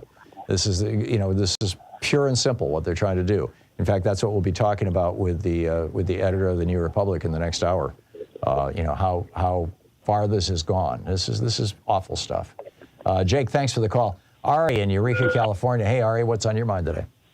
Hi, Tom. I would like to respond to the troll who called in earlier saying we had no wars under Trump. You're right. I'm sorry. He declared war on our government and sent an army to take down our Capitol building. That's a good point, Ari. Thank you. I just, these people call and they just start spouting this stuff, and it's like, oh, come on. It's like, plus there were wars all over the world. Set the record straight. Yeah. Well, thank you, Ari. Well done. Appreciate the call. Thank you. Yep. Doug in Springfield, Illinois. Hey, Doug, what's on your mind today? Doug, listening on Sirius XM in Springfield, Illinois. Or Florida, excuse me. Spring Hill, Florida. I'm sorry, Doug. Gotcha. Okay. I wanted to ask you, you were talking about the generals and the lack of being promoted properly. Why doesn't Chuck Schumer just call a session in and have all those guys come in, sit down, and start voting? The House of Representatives cannot be in session right now, so there's nothing the Senate can really do. Why doesn't Chuck Schumer bring in those people and start getting some of the business done? We're paying their salaries. The way that the rules of the Senate are organized, to deal with those promotions one at a time would take somewhere in the neighborhood of 100 Senate floor hours per nomination. You have to bring it up. You have to wait 3 days. You have to have a conversation. You have to wait a couple of days. The whole thing is this incredibly long, cumbersome process. And that's why they batch them all together, and they do it by unanimous consent, where, it's a voice vote. They don't even take, a roll call. Nobody objects, and it just passes through it. And they've been doing it that way for 100 years. You would have to change the Senate rules to do what you're talking about, Doug, and I don't think that's going to happen because the Republicans will refuse to go along with it. Yeah, it's much more efficient to do it that way, but just bring them in and, sit everybody down and say we're not leaving until we get some, You have to do it in the context of the Senate rules, and the Senate rules don't work that way, unfortunately. Tuberville knows what he's doing here. And there's no easy way around this short of changing the Senate rules. And to change the Senate rules requires a majority vote, which can be filibustered. And so, the Republicans are not going to change the Senate rules. That's the problem. Schumer's got his back to the wall here. Doug, thanks for the call. We'll be right back. You're listening to the Thom Hartmann Program. Call 202-808-9925. Back with your calls in just a moment. Stay with us. It's the Thom Hartmann Program, talk media for the rest of us.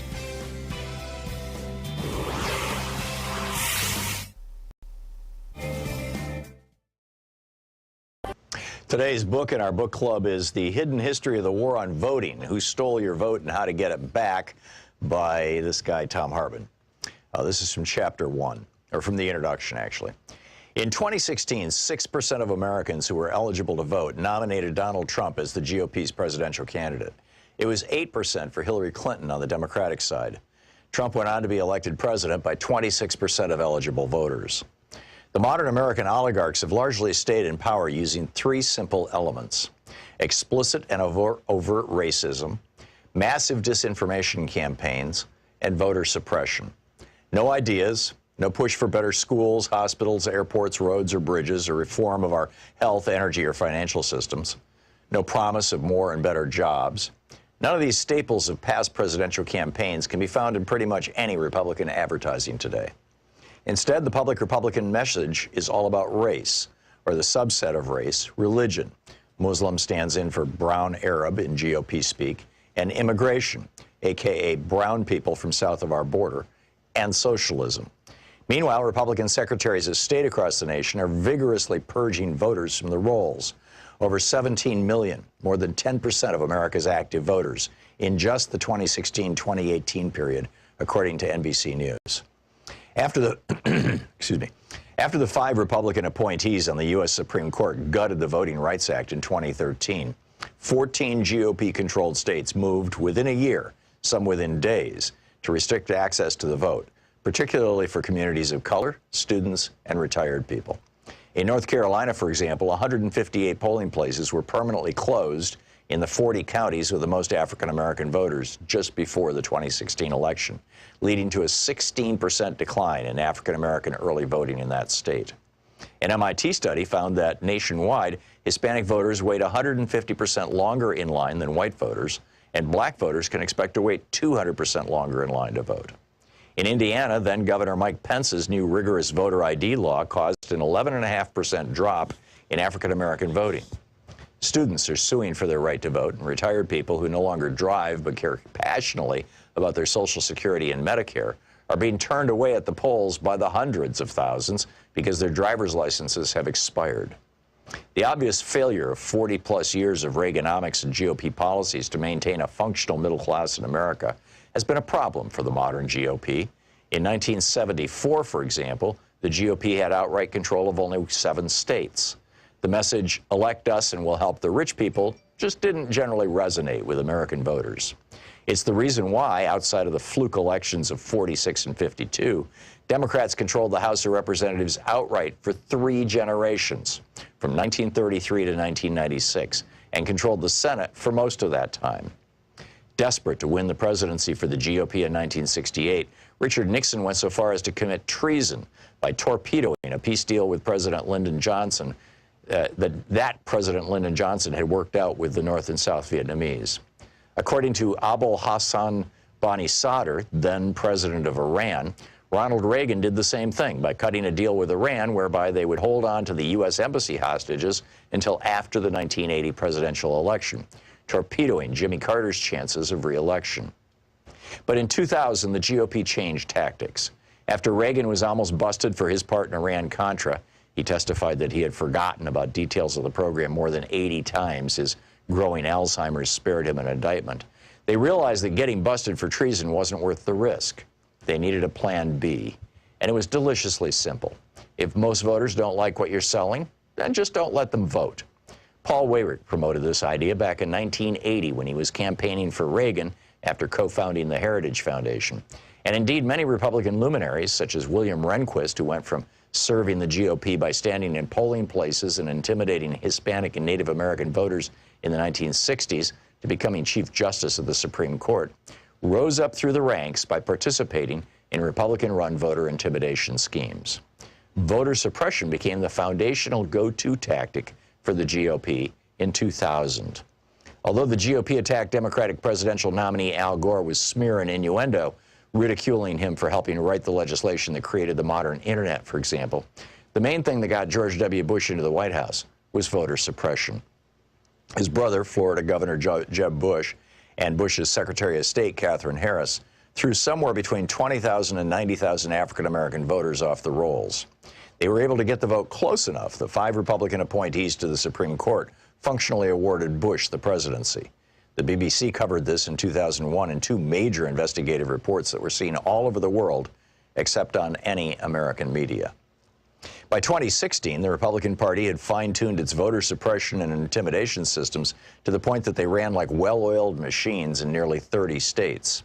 Between the 2012 and 2016 presidential elections, for example, Ohio had purged more than 2 million voters from its rolls, the vast majority, more than 2 to 1, in heavily African-American and Hispanic counties.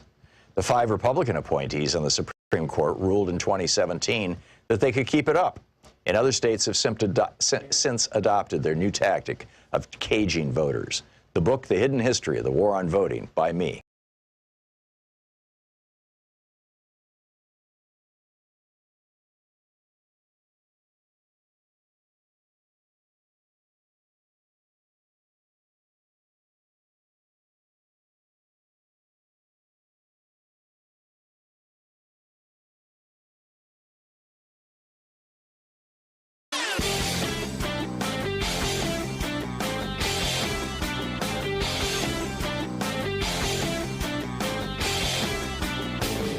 Hey, if you like the rants that I open the show with every day, they're typically published over at hartmannreport.com. Check it out.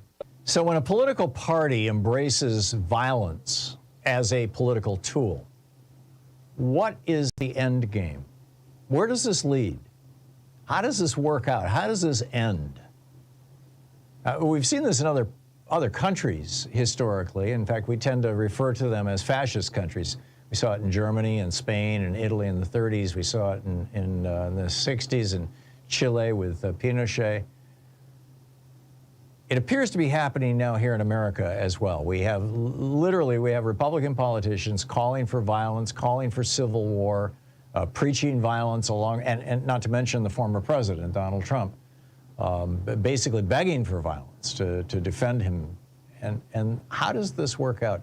It tends not to work out well. And there's a whole piece laying out all the details of this over at hartmannreport.com. It's titled, "What is the End Game for a Party of Violence?" Check it out.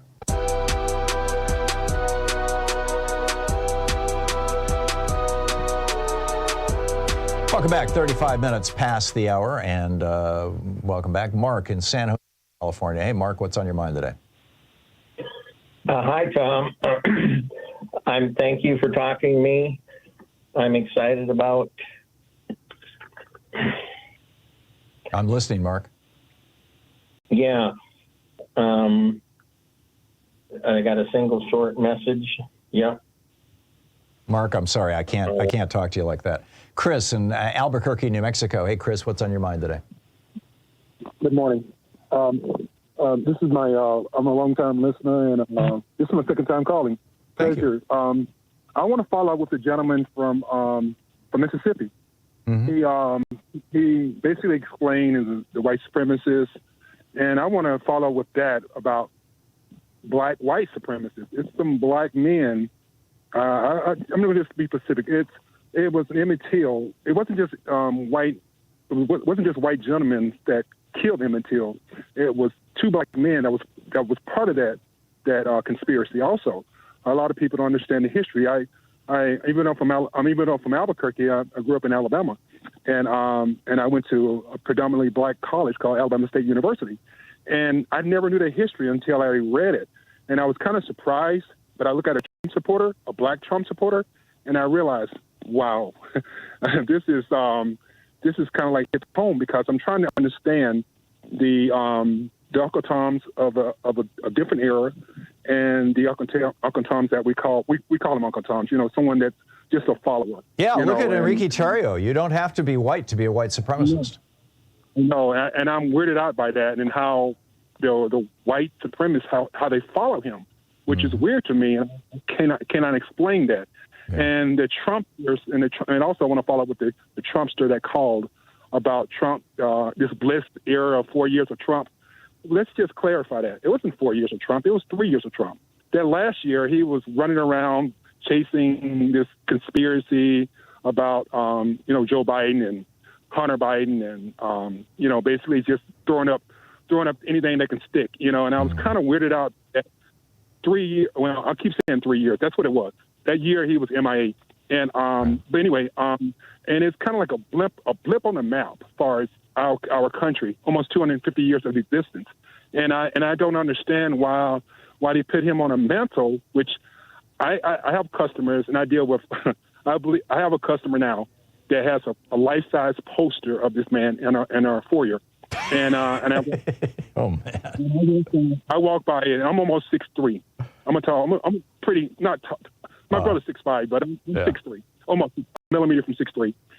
I'm taller than Trump, sure. and I'm literally 220.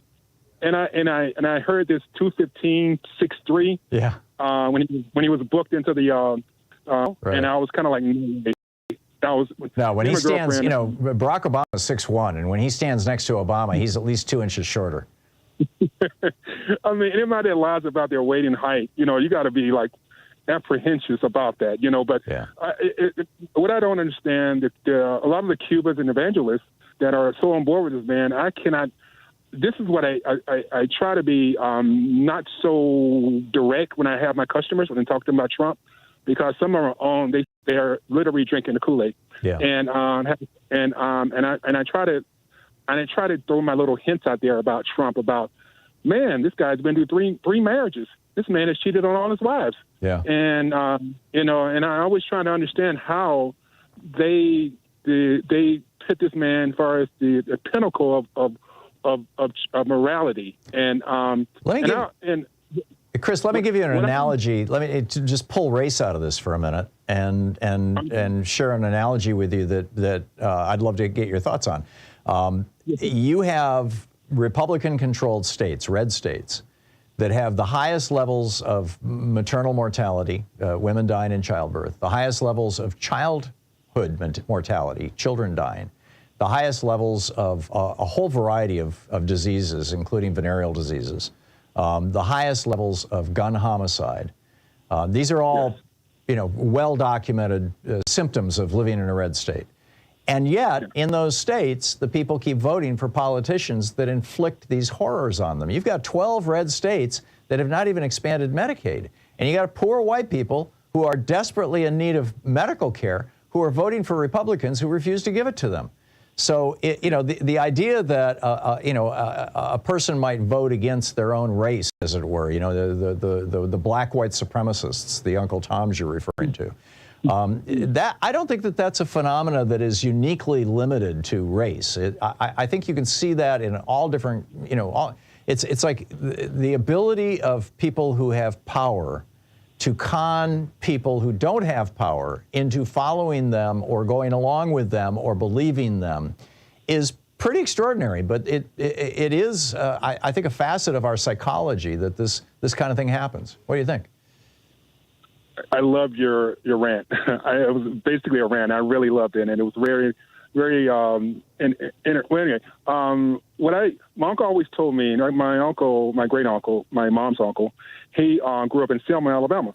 Mm-hmm. He was part of the original Blaze Sunday, and I couldn't. He died at an early age. He died at 80, but I was kind of young when he was always giving me, he was always saying different things. I couldn't understand it because I was only 15 years old. And he always said, when I walked downtown of Montgomery, that's where I'm originally from. And he always, if he seen a white woman, he had to walk across the street or put his head down. He literally couldn't look at her in the eyes. Mm-hmm. And I thought about Till at the same time when it was basically the woman said that he accosted her, and I was kind of like, no, he did not. Yeah, well, she said he whistled at her. I thought that was the limit of it. Believe me, it's been so many. I think she actually, at the end of her life, she recanted. Said it was a lie. All was a lie. And that's the problem. But anyway, I was going to say this real quick. Uncle always told me, you cannot shame someone that cannot be shamed. You can't shame the shameless. So Trump is someone that cannot be shamed, no matter what you do, no matter what you say. Right. It's a waste of breath, because. And what I don't understand, I think your rant was really on point. But what I don't understand how Trump was his business type. Well, so he called himself a tycoon. I'm using air quotes. When he was a businessman in Manhattan, he literally didn't pay a lot of his laborers. Right. He's been sued over 3,000 times for not paying his bills. What I don't understand why the Democratic Party did not get some of these people that were part of these litigations and have them doing a advertisement or something, saying that. I think it's a great suggestion, Chris. The problem is that the Democratic Party is really lousy at attack. They're very good at doing things. They're good at accomplishing things. They're good at building things up. They're good at supporting people. They're good at making a country work, but they're lousy at attacking people. And, frankly, I'll take a party that does good and doesn't attack well over a party that attacks well and doesn't do good. but I think you've identified a problem. Chris, I need to move along, but I appreciate the call and look forward to future conversations. Thank you very much. Yeah, good talking to you. Dave in Buffalo, New York. Hey, Dave, what's on your mind today? Thanks, Tom. Before my question, Pence in December was at a meeting that they discussed the fake electors and was told about the seizing of the government. And on January 5th, Pence's advisor was told that Pence was in danger, and that's why Pence didn't get in the car on January 6th, because he knew he was in danger because he wasn't going to go after the fake electors. But my question was about Gaza. I know there's 500,000 new settlements inside Palestine, and I don't understand the perspective. Did they, on the attack, are those the homes that they attacked, the 500,000 homes that are built on the Palestine area or in Gaza, in that area? Or could you help me understand that, Sure. the perspective on that? Yeah. Gaza, and fact check me on this because I'm not an authority on this. I've never been to Gaza. I've been to Israel, and I've been all over the West Bank. Gaza and the West Bank are very different things. Gaza was land, my understanding is it was land that was seized from Egypt in the Six-Day War. Again, fact check me on this because I'm not 100% certain of what I'm telling you, but I believe that to be the case.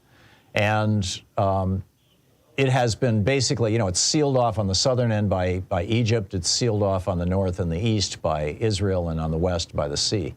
And there's about 2 million people who live there, and it's basically, I think it was President Carter who referred to it as an open-air prison. The West Bank is over on the other side of the country. It's on the east side of Israel, butts up against the Jordan River, and then Jordan on the other side of the river. And, it's a fairly large area, and that's where the illegal settlements have been being built. I don't know that there's 500,000 of them. I have no idea what the number is. But this is why I was talking yesterday about a three-state solution. You've got the Palestinian Authority, which basically runs the West Bank, and they're not terrorists. They're sclerotic. I mean, the leader is in his 80s, I believe. They're old and out of touch and not doing very well for their people and very, very corrupt. But, they're not running terror campaigns. On the other hand, over in Gaza, you've got Hamas, which is controlled and funded by Iran, and they are running terror campaigns, and they are, at war with Israel, and they are, this whole thing that's happening right now is coming out of Gaza, not the West Bank. So they're two separate things, and that's why in my opinion, there should be three countries there eventually. There should be Gaza, there should be Israel, and there should be the West Bank, which could be called Palestine. Am I making sense here? And yes, thank you. I'll look it up on the map for perspective. But the 500,000 numbers was given. You gave it to us many years ago, or a year or two ago. But yeah, well, I don't recall, and I'm not sure of the source. But it doesn't sound unrealistic in terms of over a 20 or 30 year period. But I just don't know the numbers. I'm sorry, Dave. Dave, I got to run, but thanks for the call. It's 47 minutes past the hour. We're picking up your calls here. I'll be back with more of your calls in just a moment. It's the Thom Hartmann program, exposing the con in conservative.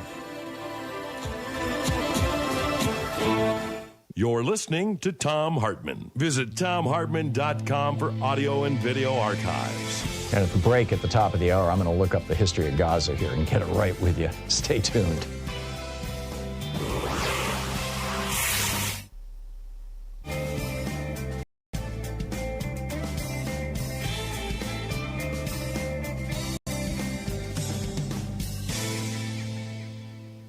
And welcome back. Jonathan in Portland, Oregon. Hey, Jonathan, what's on your mind today?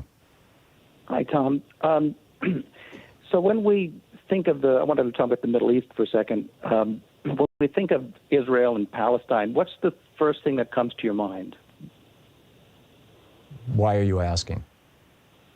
I'm not trying to trick you. I'm just saying, typically, for most people, when you hear the word Israel or Palestine, we typically think of war, right? We typically think of conflict. I think of a country that I've visited many times. That's what comes to my mind. But anyhow, what's the point you're trying to make? If you could wave a magic wand and take away the war, what would we be left with? What would be at the top of mind when you think of Palestine? Well, just make your point rather than trying to place Socrates here. Well, my point is that if there was peace overnight, I think that the Arab world as a whole would have a very hard time having an identity. I think the identity of the Arab world is essentially the conflict. And what we're left with, essentially, is poverty, the worst poverty in the world, 12% unemployment, 30-some-odd% poverty. You have a GDP that's a fraction. You're talking Gaza here? Of what Israel. Pardon me? Are you talking Gaza, or are you talking what the entire Gaza region? is an extreme example of poverty, but the 20, depending on how you measure it, 19 or 22 countries, as GDP, I mean, they're more than they're about 400 some odd million people, right? And their GDP is about 2.6 trillion. That's a tenth of what the United States is. When you compare their per capita GDP, Israel's 58,000 compared to, say, 5,000 or 6,000 in the Arab world. So what I'm saying is that if you could have peace overnight, what would you be left with? And the answer is not very much. There's no manufacturing. There's mainly repressive regimes. And it's not blaming anyone per se, but that is the context of the overall problem. What are we going to do? So are you arguing that development is the solution? I'm not arguing. No, I'm not arguing that. I'm just stating a fact. I think the three problems in the Arab world are poverty, poverty, and poverty.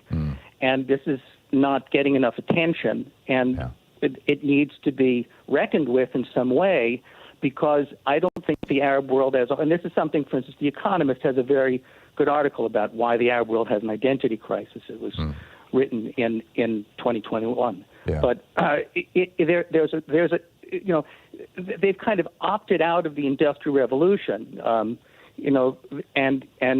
there's a complicated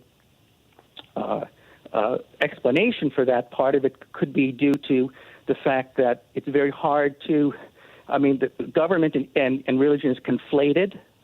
So, well, you also have a region that is resource poor. And what Israel has done is essentially what Japan has done, which is to take an area that is resource poor and use basically human ingenuity to bring it to life.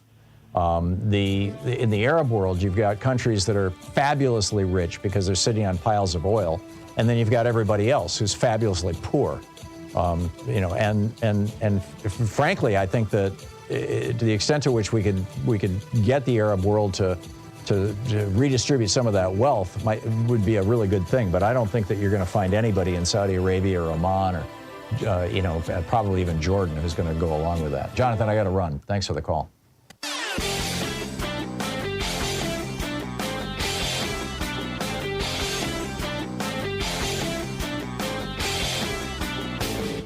Hey, thanks so much for sharing our program and for reaching out to our stations and sponsors and letting them know that you're listening. It really means a lot to us.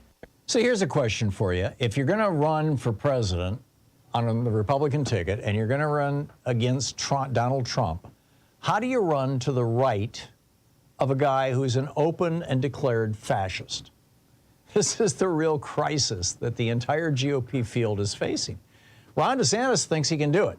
He's actually trying to out-fascist Trump. In fact, he's doing it down in Florida. Trump wanted to create his own police force like Hitler's SS. DeSantis did it. He wanted to have his own private army like the brown shirts. DeSantis did it down in Florida, created his own private army. Trump wanted to shut down the fake news reporters. DeSantis actually proposed legislation. He couldn't get it through his own legislature to make it possible for him to sue people. I mean, this is basically fascism on steroids. And it's come to the Republican Party, and it's presenting quite a problem for them.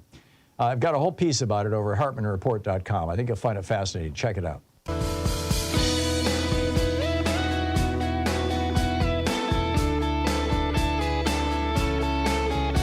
Welcome back. 7 minutes before the hour, picking up your calls. Beth in Novi, Michigan. Hey, Beth, what's up? Oh, hi. I know I was listening to your program about the person who talked about Trump not starting any wars, but, they totally forget about how he escalated the wars that were already there. Under him, how many more civilians died in Afghanistan and also in Yemen? I mean, the drone strikes. Yeah. And, they don't talk about that. Oh, and he screwed the Kurds, the Syrian Kurds. Oh, the Kurds. Yes. He slaughtered them. He helped Russia slaughter them. Exactly. And, you know, okay, so he didn't start a war, but who met with the Taliban? Who wanted to bring the Taliban to Camp David? Yep.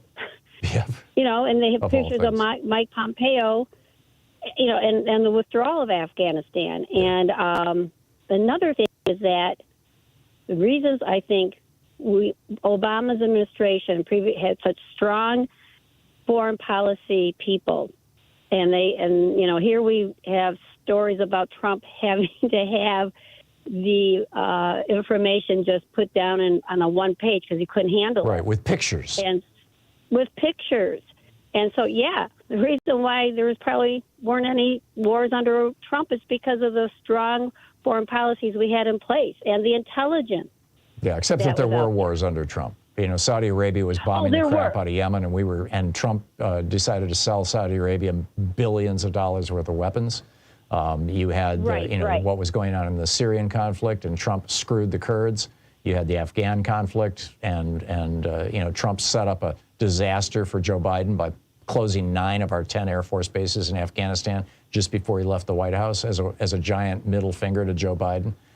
You had, you know, Trump had plenty of war. He did, and you know, they go by the technicality. He didn't. A war didn't start underneath him, and that just gets me because that's exactly. Yep. So anyway, thank you for what you do. I listen to you every day, and just carry on the fight for us also. Will do. Thank you, Beth, and thanks for listening to Sirius XM. I appreciate it. James in Montgomery, Alabama, also listening on Sirius XM. What's up, James? Good afternoon, Tom. Excellent discussion as usual.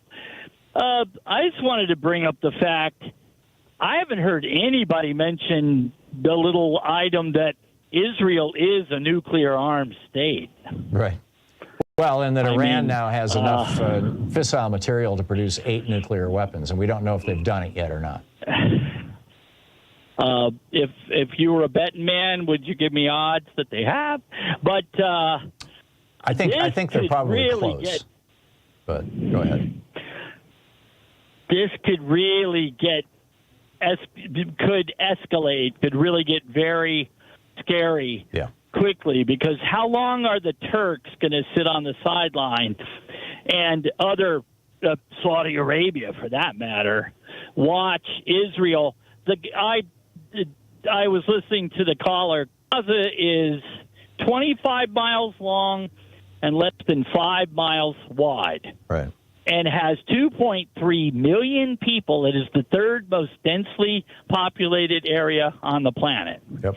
So we're talking a military incursion into a city, the size of Denver, or you know, I'm not exactly up on the but a large challenge. size. Yeah. James, I got to run. I'm sorry. It's the end of the hour, but excellent points all. Thank you.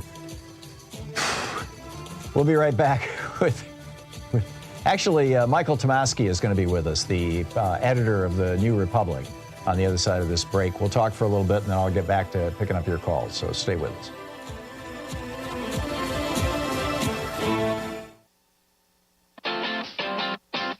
You're listening to Thom Hartmann.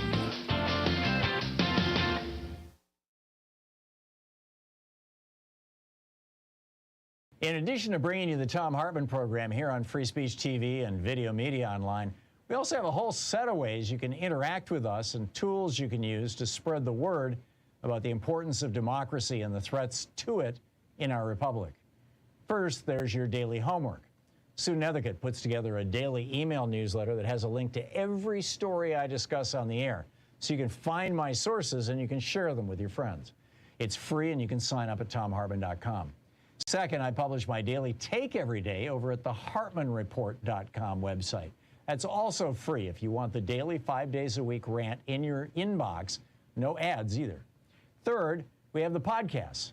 There's the free 1-hour version of our daily show that's advertising supported. You can find that wherever you get your podcasts normally.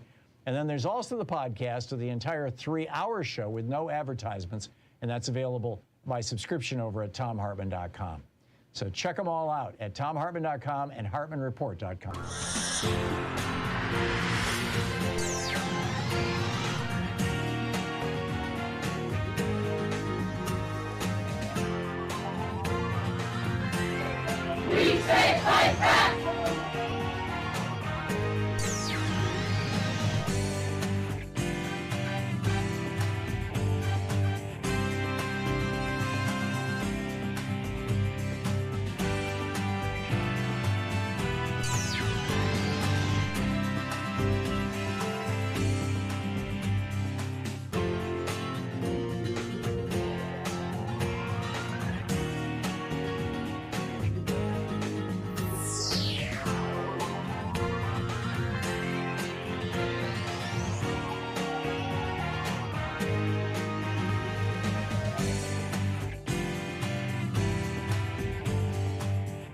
It's the Thom Hartmann University Book Club. Today we're reading from The Undercommons, Fugitive Planning and Black Study by Stefano Harney and Fred Moten.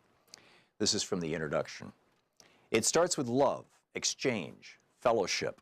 It ends as it begins, in motion, in between various modes of being and belonging, and on the way to new economies of giving, taking, being with and for.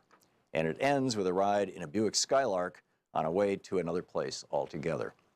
Surprising, perhaps, after we have engaged dispossession, debt, dislocation, and violence, but not surprising when you have understood that the projects of fugitive planning and black study are mostly about reaching out to find connection. They're about making common cause with the brokenness of being, a brokenness, I would venture to say, that is also blackness, that remains blackness, and will, despite all, remain broken because this book is not a prescription for repair. If we do not seek to fix what has been broken, then what? How do we resolve to live with brokenness, with being broke, which is also what Moten and Harney called debt? Well, given that debt is sometimes a history of giving, at other times a history of taking, at all times a history of capitalism, and given that debt also signifies a promise of ownership but never delivers on that promise, we have to understand that debt is something that cannot be paid off. Debt, as Harney puts it, presumes a kind of individualized realization to a naturalized economy that is predicated upon exploitation. Can we have, he asks, another sense of what is owed that does not presume a nexus of activities like recognition and acknowledgement, payment and gratitude? Can debt become a principle of elaboration? Moten thinks economic debt, Moten links economic debt to the brokenness of being in the interview with Stefan Shukatis, who he acknowledges that some debts should be paid and that much is owed, especially to black people, by white people. And yet he says, I also know that it is, that what it is that is supposed to be repaired is irreparable. It can't be repaired. The only thing we can do is tear this stuff down completely and build something new, end of quote. The Undercommons do not come to pay their debts, to repair what has been broken, to fix what has been undone. If you want to know what the Undercommons wants, what Moten and Harney want, what black people, indigenous people, queers, and poor people want, what we, the we who cohabit in the space of the Undercommons, want, it is this. We cannot be satisfied with the recognition and acknowledgement generated by the very system that denies A, that anything was ever broken, and B, that we deserve to be the broken part. So we refuse to ask for recognition, and instead we want to take apart, dismantle, tear down that structure right now. That right now limits our ability to find each other, to see beyond it, and to access the places that we know live outside its walls. We cannot say what new structures will replace the ones we live with yet, because once we have torn stuff down, we will inevitably see more and see differently and feel a new sense of wanting and being and becoming. What we want after the break will be different from what we think we want before the break, and both are necessarily different from the desires that issue from being in the dark. Let's come at this by another path. In the melancholic and visionary 2009 film version of Maurice Sendak's Where the Wild Things Are, 1963, Max, the small seeker who leaves his room, his home, his family to find the world beyond, finds a world of lost and lonely beasts, and they promptly make him their king. Max is the first king the wild things have had, whom they did not eat, and who did not, in turn, try to eat them. And the beasts are the first grown things that Max has met, who want his opinion, his judgment, and his rule. Max's power is that he is small while they are big. He promises the beasts that he has no plans to eat them, and that this is more than anyone has ever promised them. He promises them that he will find ways through and around and will slip through the cracks and re-crack the cracks if they fill up. He promises to keep sadness at bay and to make the world with the wild creatures that roared their terrible roars and gnashed their terrible teeth and rolled their terrible eyes and showed their terrible claws. That Max fails to make the wild things happy or to save them or to make the world with them is less important than the fact that he found them and he recognized in them the end of something and potentially the path to an alternative in his world, or an alternative to his world, excuse me. The wild things were not the utopian creatures of fairy tales. They were the rejected and lost subjects of the world Max had left behind. And because he shuttles between the Oedipal land where his mother rules and the ruined world of the wild, he knows the parameters of the real. He sees what is included and what is left out, and he is now able to set sail for another place, a place that is neither the home he left nor the home to which he wants to return. Moten and Harney want to gesture to another place, a wild place that is not simply the leftover space that limbs real and regulated zones of polite society. Rather, it is a wild place that continuously produces its own unregulated wilderness. The zone we enter through Moten and Harney is ongoing and exists in the present, and as Harney puts it, some kind of demand is already being enacted, fulfilled in the call itself. While describing the riots of London in 2011, Harney suggests that the riots and insurrections do not separate out the request, the demand, and the call. Rather, they enact the one in the other. The book is The Undercommons, Fugitive Planning and Black Study.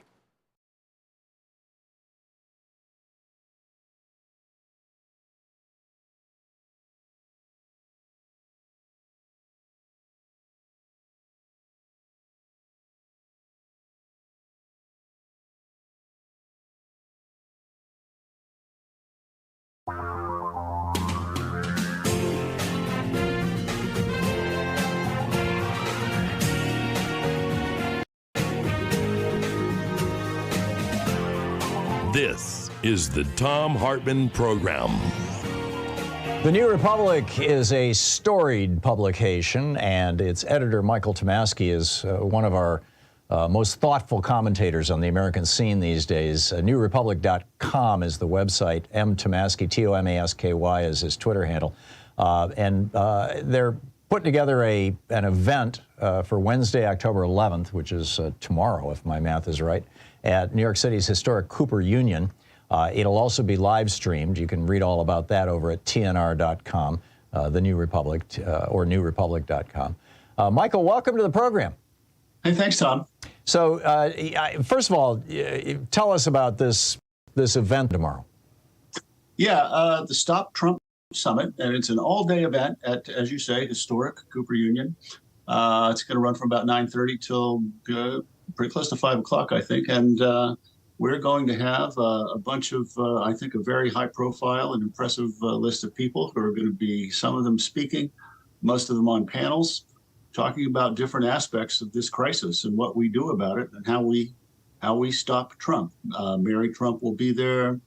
Jamie Raskin will be there. Randy Weingarten, Stuart Stevens, and George Conway, and other legal scholars and experts, and just a whole host of people who have a lot of insight into both Trump himself, Tony Schwartz, the co-author of Art of the Deal, who has since renounced that act. A lot of people have insight into Trump himself and into our current political situation, talking about how we stop this man and prevent him from getting back to the White House. And we've had a tremendous response, and I expect a really terrific day. That's great. And if you want to sign up for this, TNR.com events? Do I have that right? Events, yeah, TNR.com/events, and you'll see how to get to it. And if you're in the New York City area, please hope you'll come. It's going to be a lot more fun. The live stream's going to be fine. It's going to be great, but it's going to be a lot more fun in person. Yeah, it sounds like it. I'm in Portland, Oregon, so I can't make it, but I would love to be there.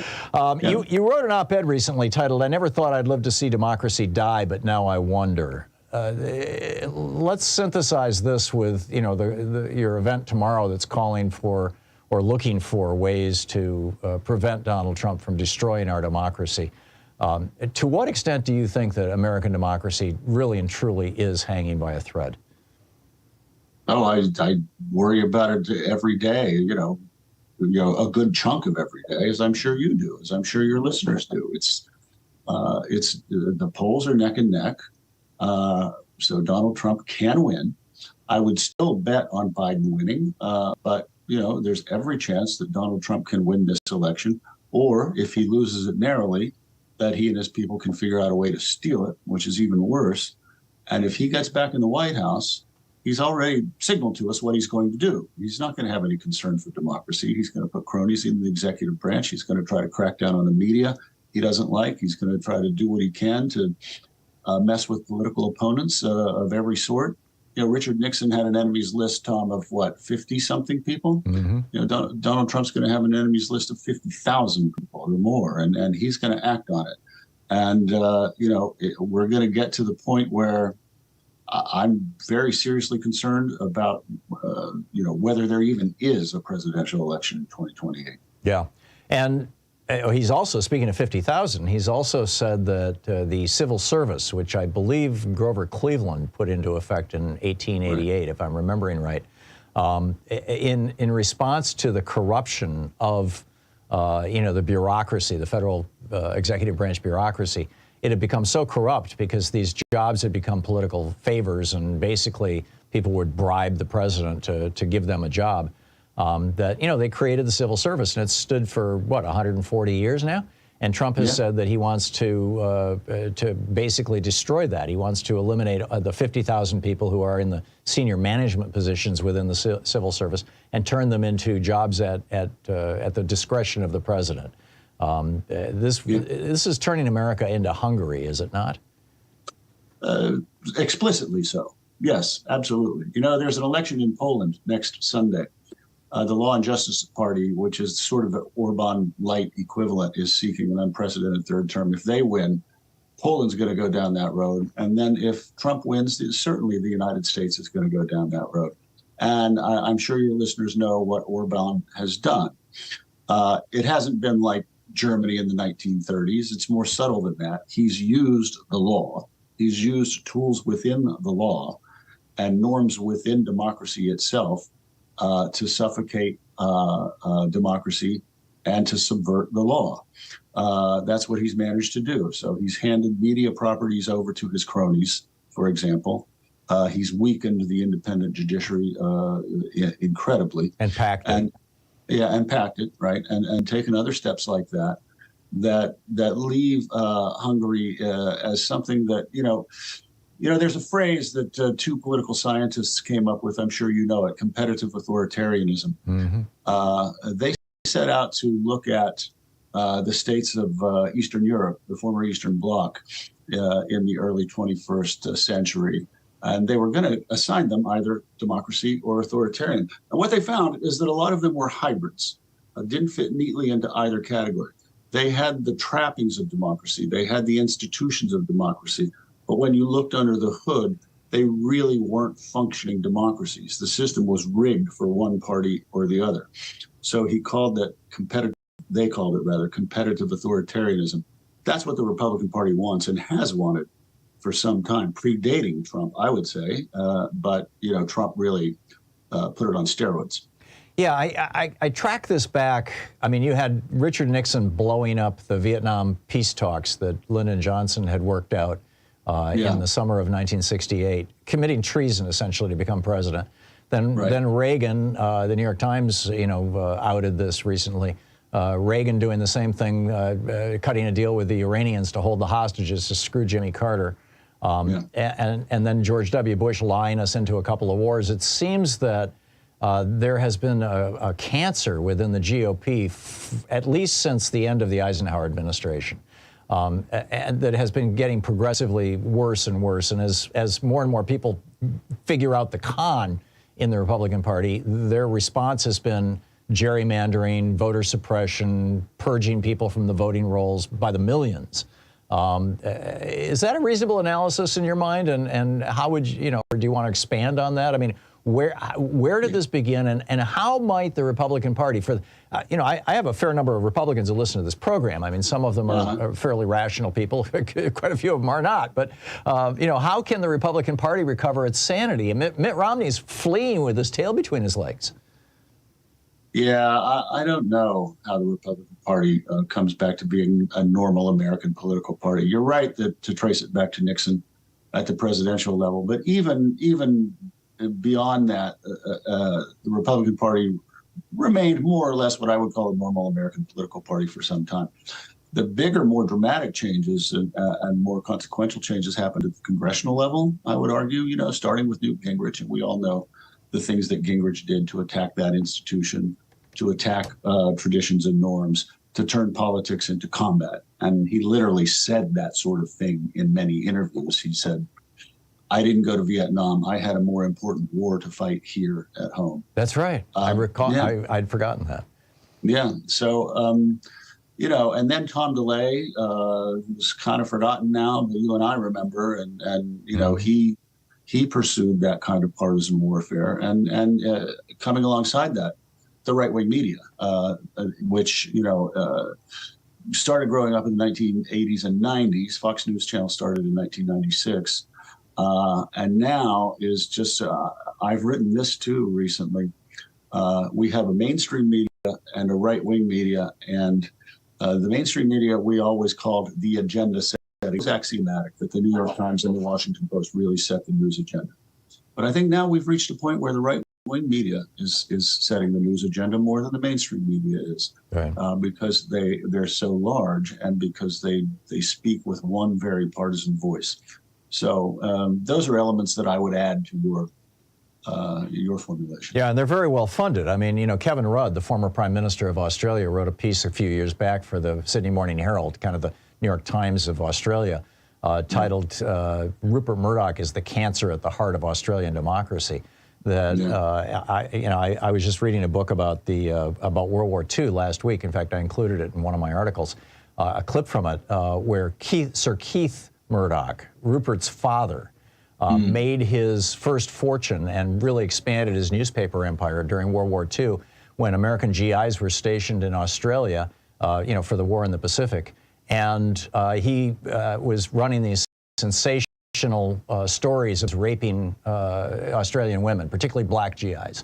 And it got so bad that there were riots all over Australia. In a half a dozen cities in Australia, riots against American servicemen, stirred up by Keith Murdoch and his newspapers. And it seems like, Rupert has just used this, let's beat democracies with a crowbar upside the head here. He did it in the UK with Brexit. He did it here in the United States, bringing us Donald Trump.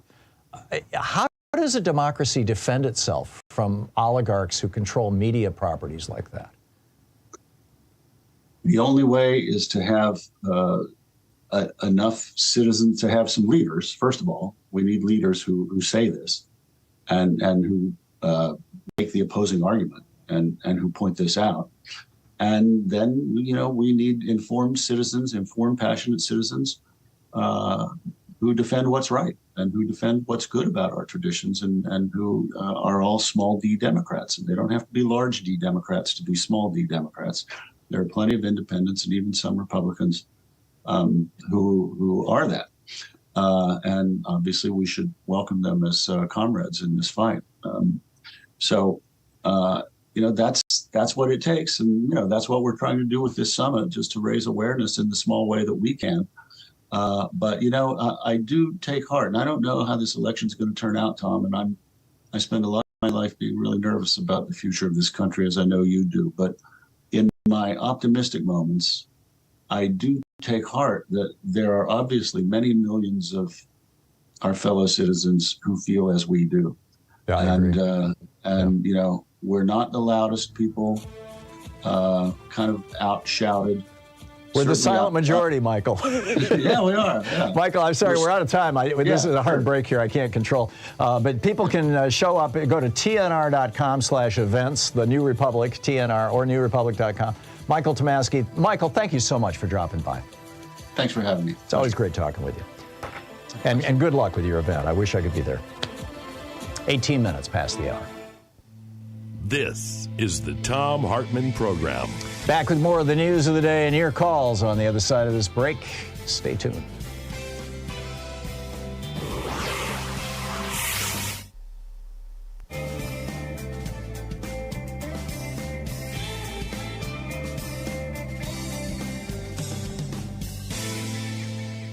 And welcome back. Donna in Chicago. Hey, Donna, what's on your mind today? Okay. Yes, Tom. I want to briefly talk about Hamas because I think most people don't understand what it is. And since its inception in 1987, I believe, its mission is to destroy Israel. Right, and kill all the Jews. And the mission has never changed. Yep. Its strings are pulled by Iran and probably Russia. Yep. But they're very good at propaganda, and they tend to always win the propaganda war, because they have ruled the Gaza for over 10 years, and they have not had an election for quite a few years. 17. Right. So what and their installations are basically strategically placed in hospitals, in schools, and other areas and where mosques. Civilians. It's one of the reasons why Israel hit a mosque earlier this morning. Right. It was a but weapon. We need it was to a weapons storage understand they're place. very good, because if they could find a way to smuggle in the weapons and spend 3 to 4 months strategizing, right. Why couldn't they find a way, if they really care about their people, to get food and so forth? Yeah. This is all a ploy, and people just really don't get. They're a terrorist group, and their only goal is to destroy Israel, which leaves a good possibility that they would never come to the peace table, which is totally different than the West Bank, where there has been work between Israel and Palestine there. Right. The Palestinian Authority in the West Bank is, which is on the east side of Israel. It's the West Bank of the Jordan River. But in any case, the Palestinian Authority there has been working with Israel and fairly well. But the Hamas in Gaza and Hezbollah in Lebanon have this kind of pincher movement going on right now, and it's going to blow up in their faces, Donna. This is not going to end well. But the thing is, there's more to it. I mean, I am not for Bibi. Admit I'm an American Jew. I am not for Bibi and his racist cabinet. Yeah. In fact, just like George Bush, there's a good possibility, and this is talked about within Israel and outside of Israel, that the Egyptian intelligence warned Bibi or one of his cabinet members that attack was going to occur.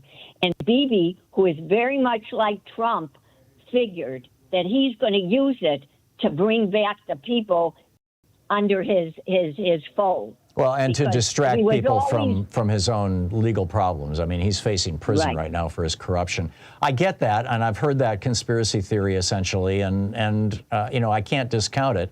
I hope that that's not the case, that a politician would, intentionally, allow literally thousands of people to be slaughtered just to maintain his political power. But, history shows that's not uncommon. Yeah, I absolutely. George Bush. Yep.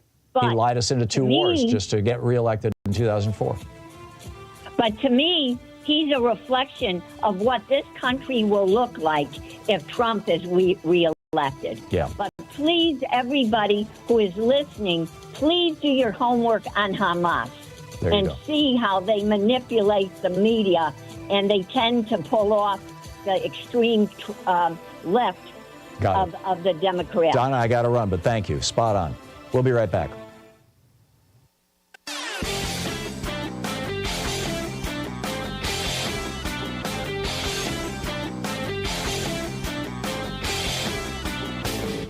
Change starts with you. You can be calling your Democratic or Republican representatives to let them know what you think by calling 202-224-3121. It's the Capitol switchboard. It'll get you right through to them. There is a long history of right-wing, conservative, Republican-appointed Supreme Court justices becoming liberals, or at least becoming reasonable.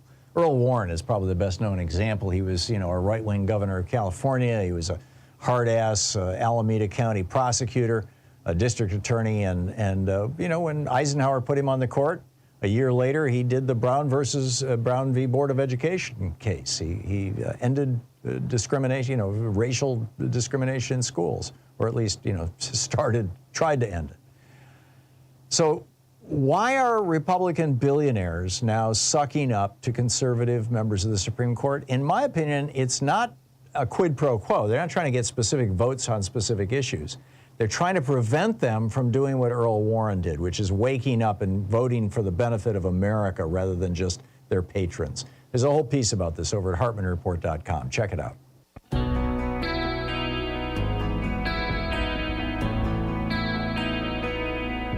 24 minutes past the hour. Welcome back. Picking up your calls here. Kathy in Madison, Wisconsin. Hey, Kathy, what's on your mind today? Oh, by the way, Kathy, before we start here, I did up the history of Gaza, and I was right. Gaza was under the control of Egypt until the Six-Day War, and then Israel took control of it. Back to you, Kathy. Okay. Good. All right. Speaking of history, I worked with a group on a book for Howard Zinn that I sent you about 10 years or so ago, People's History of American Empire. It was a graphic history, and there's really good stuff in there if anybody wants to go out and check it out about the Middle East in particular, and a lot of the problems going back to the Sykes-Picot Agreement circa 1917, World War I, where the Brits and the French got together and carved up the Middle East like a Thanksgiving turkey and portioned it out to them. Oh, they did the same thing with Africa, Kathy. Exactly. And the Arabs felt particularly betrayed because they were told they were going to have, dominion over their own thing and all that kind of stuff. Fast forward 1953, you got the Brits in the U.S. overthrowing the democratically elected Premier Mohammad Mossadegh. Iran was on its way to becoming a democracy. It wasn't full-fledged. They still had the Shah hanging out there and, problems there. But that really threw a monkey wrench because, as you know, later on down the road, the Shah got so oppressive with the secret police, Savak. Everything got overturned in 1979, and the more we are. Yeah, it's a good point, and this is in some ways you could identify that moment in 1953-54 when the CIA helped overthrow Mossadegh in Iran as the turning point for the entire Middle East. Although we did the same thing in Iraq. Iraq had a nascent democracy as well, and we overturned that and installed Saddam. So, this big daddy colonial power mentality that the United States had and continues to have in some regards for a long, long time is problematic, shall we say, at the very least. Big problem. In fact, Iran and Iraq, there was a period there where they were at war, and the the U.S. was funding both of them. Yeah, I get it. Yep, this was after World War II. Kathy, thank you. Thanks for the call. Excellent points. And, a nice addition to our ongoing history lesson here. We'll be right back with more of your calls on the other side of this break. It's 27 minutes past the hour.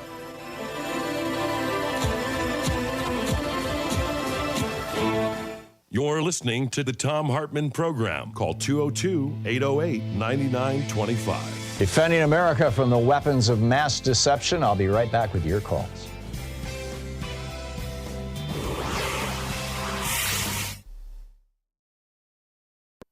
Our book today is Future War, Preparing for the New Global Battlefield by Robert, I believe it's pronounced Latif, L-A-T-I-F-F.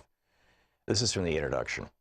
On a sweltering August day following weeks of heightened tension with Russia over its actions in Ukraine and Syria, and harsh words between the United States and China over actions in the South China Sea, and as workers are preparing to depart the cool of their air-conditioned Manhattan office buildings for the gridlocked highways and subways, electric power plants along the East Coast simultaneously experience dramatic overspeed conditions in their large turbine generators. Plant operators are unable to stop the steam turbines, whose automatic control and data systems have been infected by sophisticated computer malware, and they catastrophically tear themselves apart, cutting power to large segments of the population and industries in the Northeast. Building systems shut down, hospitals switch to emergency generators, trains stop running, traffic lights cease operating, and Wall Street trading comes to a halt. At the same time, 1,100 miles to the south, a massive rocket sits fueled and ready to launch a critical national security satellite when an explosive-laden private aircraft flies at low altitude into the Cape Canaveral launch pad area and, despite repeated warnings, slams into the pressurized fuel tank and solid rocket motors, creating an enormous conflagration. Half a world away, elite commandos equipped with the latest high-technology equipment, but unidentifiable as a national army and allied interest near areas of disputed territory. Thus are fired the opening shots of a new war. These hypothetical events represent a radically different style of conflict fought with new tools and against new and unfamiliar enemies. When most people think of war, they imagine soldiers doing battle with other soldiers, employing tanks, artillery, and other recognizable weapons. However, in this century, war has morphed into something we can scarcely recognize, and future conflicts will be qualitatively and quantitatively unlike those of the past. It will be fought using innovative and unusual weapons, many of which, because the technologies have both civilian and military uses, will be available to far more people who are far less skilled in their employment. The so-called democratization of technology has diminished the monopoly of advanced countries on the tools of war. 21st century armed conflicts often have no battlefield in the traditional sense. The concept of opposing armies clashing in deadly struggle, but moderated by international conventions of behavior, seems a thing of the past. In 1999, Chinese colonels Kuo Liang and Wang Shuangshui predicted that soldiers would increasingly be computer hackers, financiers, drug smugglers, and agents of private corporations rather than members of a military, and that their weapons would include not only airplanes, cannons, poison gas bombs, and biochemical agents, but also computer viruses, net browsers, and financial derivative tools. Their predictions were prescient. Yesterday's wars were, like World War II, about saving maniacal dictators, or like the conflicts in Vietnam and Korea, devoted to a clash of ideologies in the attempt to limit the spread of one hegemon. They were big affairs involving large military forces and enormous violence. Today's wars are more about cultural and religious hatreds, using violence as a means to change the hearts and minds of people, among whom the killing occurs with more frequency. Tomorrow's wars will be different still, fought largely for political dominance with stealth and cunning, targeting innocents and institutions, heavily dependent on information superiority, and employing strange new weapons. While we have a highly motivated and well-trained and equipped armed forces that will adapt, we are not prepared as a nation to react well to the inevitably messy and ambiguous situations these new conflicts and weapons will present. We still have no clear idea of what constitutes an act of war in cyberspace now, nor of how we might respond to such an act. It is not enough for the military to be prepared. Neither the public nor its decision makers have yet fully comprehended the significance of the changes in the types of conflict and the tools with which they will be fought. Without question, there will be circumstances when decision makers will find it necessary, or at least think it necessary, to send soldiers into classic boots-on-the-ground combat situations. We will continue to project force with our powerful aircraft, our munitions, and our aircraft carrier strike groups. When war is fought in foreign lands, it could well be against other high-tech armies. However, war will increasingly be more personal and often fought closer to home. It will not lend itself to the traditional massive displays of U.S. firepower. It will affect individuals directly, not as some distant conflict we read about in newspapers or watch in the movies or on the internet. Americans will be targeted on U.S. soil, often, as we have seen in San Bernardino and Orlando, by homegrown terrorists. This form of war will be messy and complex, and it will not lend itself to easy, quick, soundbite solutions. It may not even be clear for a while who perpetrated the violence against us. Was it state-sponsored or a random act of terror? Will we unleash massive destruction on foreign countries in retaliation for attacks by terrorists residing on our own soil? If so, to what end and with what consequences? There are always consequences, whether they be the death or capture of our own troops, unnecessary civilian casualties, or the incitement of more violence. The book Future War by Robert Latif.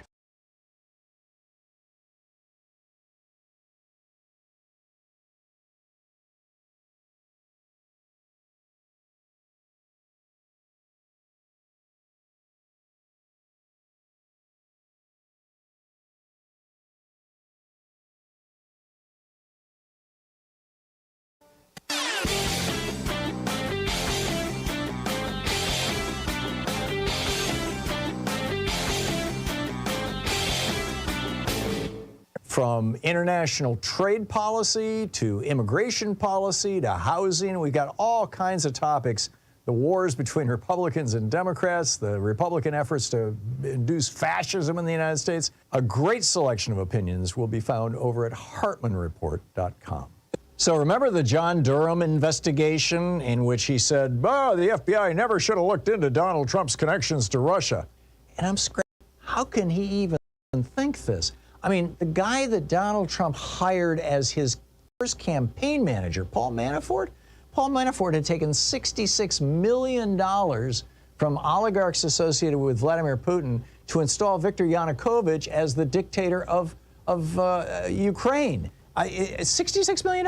He took money from, he was paid $1 million by the dictator of Zaire, back when it was Zaire, to develop a strong relationship with Moscow. And when finally they threw Yanukovych out of Ukraine, that was in 2015, what did Manafort do? He came to the United States and he said to Donald Trump, well, let me help you, while he's taking money from Moscow.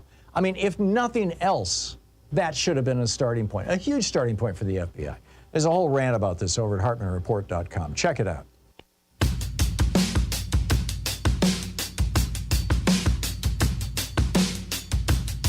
Well, welcome back. Picking up your calls here 35 minutes past the hour. Jim in Pongo, Virginia. Hey, Jim, what's on your mind today? That's it. Hi, Tom. First-time caller. Thank you. I was going to say, sometime I'd like to have a conversation with you about AM stereo, but that's not why I called today. Okay. You mentioned ice cream, that is one of the processed foods that people need to avoid. I was going to tell you my own story.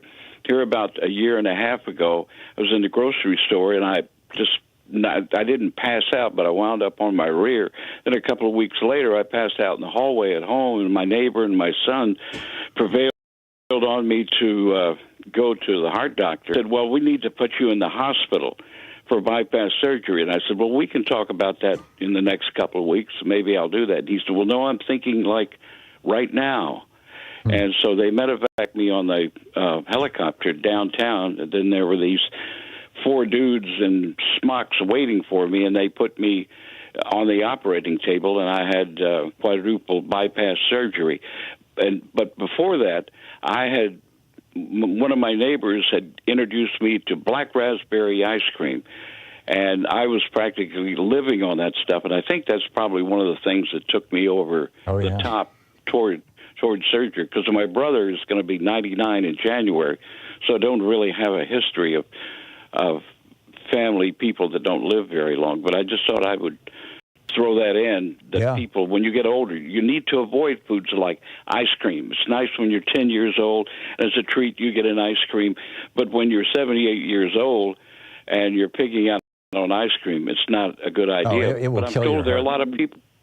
Yeah, and it did for me. And I will tell you this, that somebody that's had bypass surgery, I had all the energy in the world. When I was 77, 78, I thought, this is like a miracle. But I can tell that I have greatly diminished energy than what I had before. And yeah, I guess. So anyway, I've heard it's tough after the surgery. John Robbins is an old friend of mine, or an acquaintance, I guess you could say. And his father was the Robbins who started Baskin Robbins. And his uncle was Mr. Baskin. And Mr. Baskin was absolutely addicted to the ice cream that he himself made. And he died of a heart attack at a relatively young age, in his 50s, as I recall. And that was one of the things that provoked John to become a vegan, to just stop eating all dairy products and all meat and everything else altogether. And I am convinced, everybody that I saw this with my father. My father was not so much an ice cream junkie as he was a cheese junkie. He'd go through, a pound of cheese a week, and big into cheddar cheese. And I am convinced that all that, Arnold Ehret called it mucus, all that stuff in the cheese, the super saturated fats and whatnot, that's what ends up coating the inside of our arteries and veins.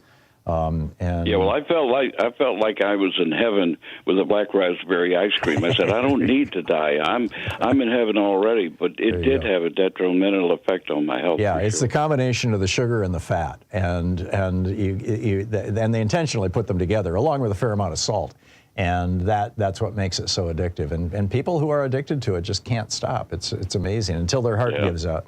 Jim, thanks for the testimony. It's good to hear from you. Okay. Thank you so much. Good talking to you. Carrie in Arlington Heights, Illinois. Hey, Carrie, what's on your mind today? Well, I was going to try to correct your understanding of Gaza with my understanding, which comes from apparently my religious training in the 1960s. Okay. And I did research like you did. So I was wrong. And yes, it appears that Egypt was certainly involved until 1967. However, Nasser was using Gaza as integral part of the Arab nation's political struggle rather than just a humanitarian issue. So I was partially correct. The Egyptians turned it into a refugee camp. Right. So it's kind of interesting. There were originally 80,000 residents of Gaza, and then in 1948 there were 200,000 refugees, and now there's 1.5 million? I think it's over 2 million, the population of Gaza. Okay, where do these people come from? Well, it's called reproduction. It's this thing about the birds and the bees. Since 1948, so that's 75 years? I think so. I think you've seen multiple generations of people who are having large families. And this is not an uncommon thing in poor areas. People don't have access to birth control. They don't have access to, and in some cases religions frown on birth control or encourage people to have large families, or both. But why didn't, Egypt was really hot to get the Sinai Peninsula back. Why didn't they want Gaza back? I don't know. I think this is the answer here. They were using them as a pawn. Oh, yeah. It wouldn't surprise me at all, Kerry. Makes perfect sense. I mean, I don't know what that says today. I mean, the other side of this is they're human beings, and, we need to have empathy for them as human beings and, not have them in this condition. But good grief, what a mess. Yeah, it really is. And as I said earlier, I mean, the really sad thing is I'm guessing that the majority of citizens of Gaza, just like, I've worked in war zones all around the world, and what you find is that the civilians very rarely are that involved in politics. Very rarely are they, do they frankly care that much about the politics. They just want to live in peace and be able to raise their families. And I'm guessing that that's probably true of most of the people in Gaza as well, that, Hamas is not representing the majority of Gazans. And but the majority of Gazans are going to suffer as a consequence of what Hamas and Israel are doing right now. It also said there was they call it an outburst here in 1955 after Israel raided the Egyptian military camp in Gaza and led to a popular mobilization and protests against they were trying to resettle them into a strip in the Sinai. Of course, there were problems over water, right? How do you, if you resettle them, how do you give them water? Right, water and electricity, and now food. I mean, it's basically Gaza. Outside of fish from the ocean, and there's some greenhouses there, but outside of that, this is not a food-producing area. It's not an area that has any natural resources other than the seacoast.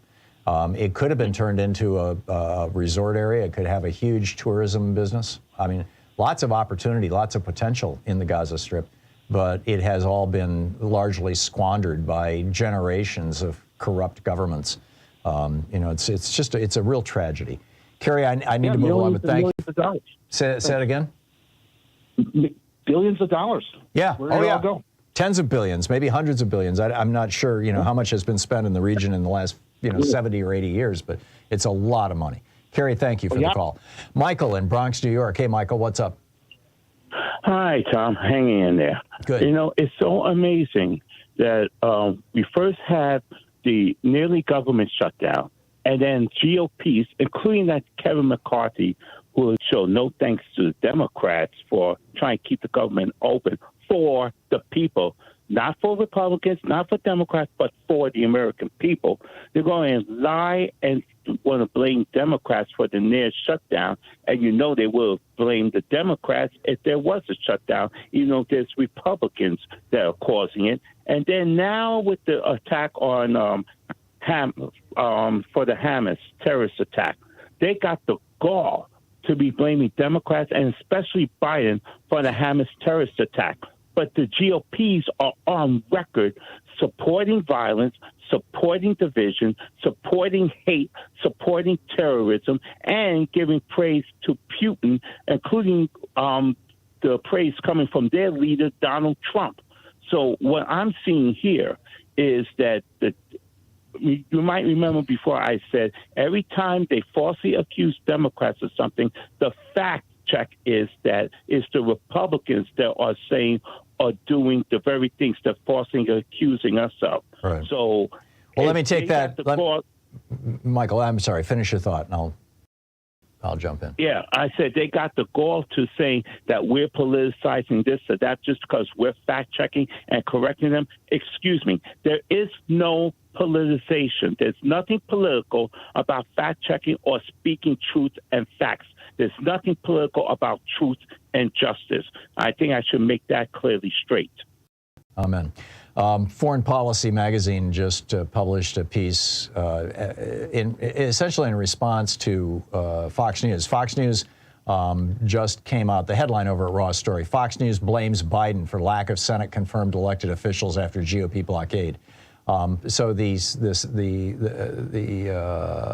Bipartisan Policy Center says Senator Tuberville is not the only one using this tactic.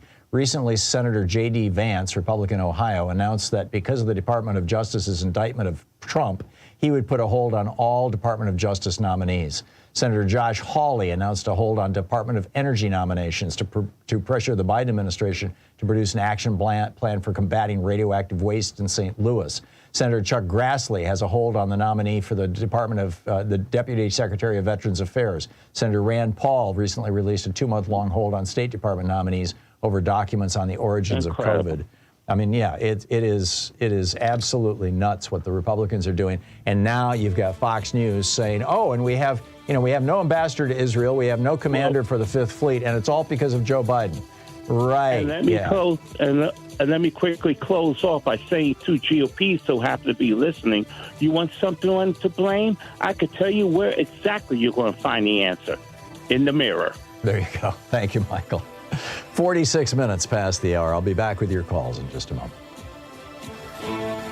You're listening to Thom Hartmann. Visit ThomHartmann.com for audio and video archives. We're picking up your calls here, and we'll be right back with you in just a few minutes.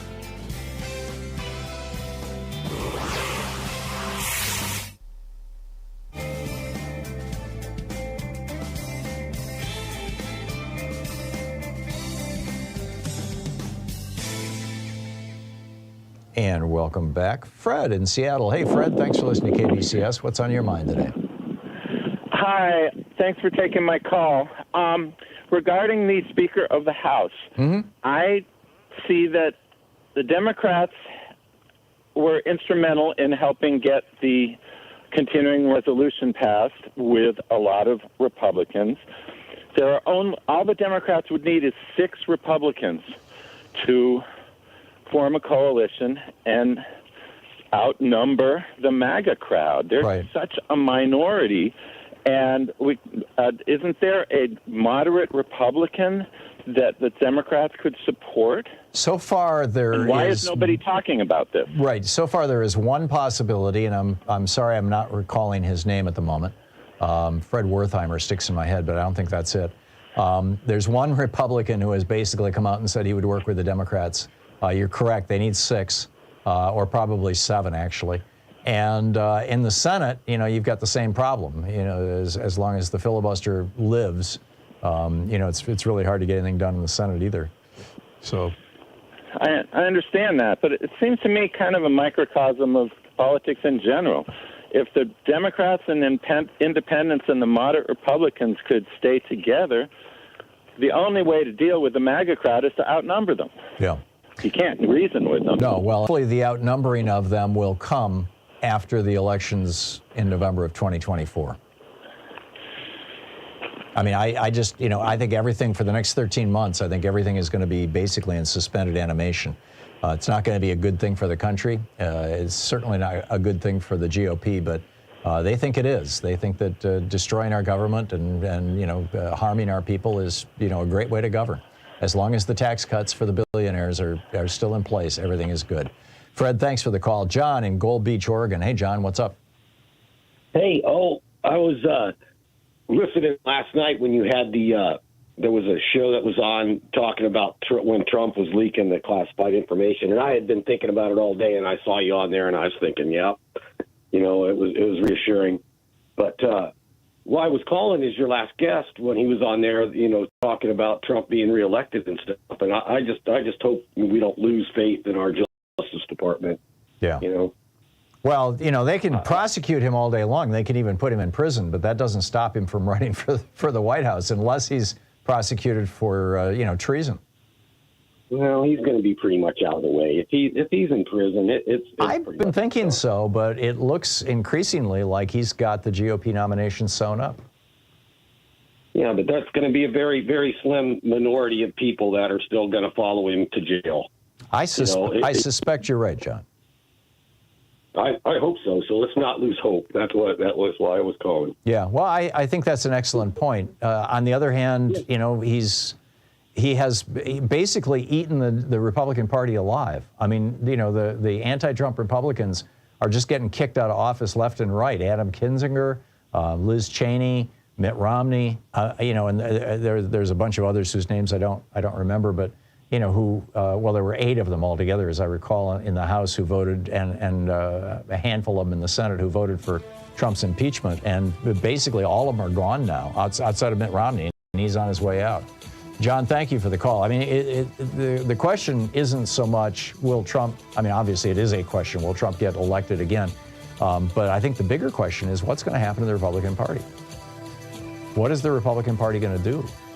How are they going to move forward without Trump? We'll be right back with your thoughts.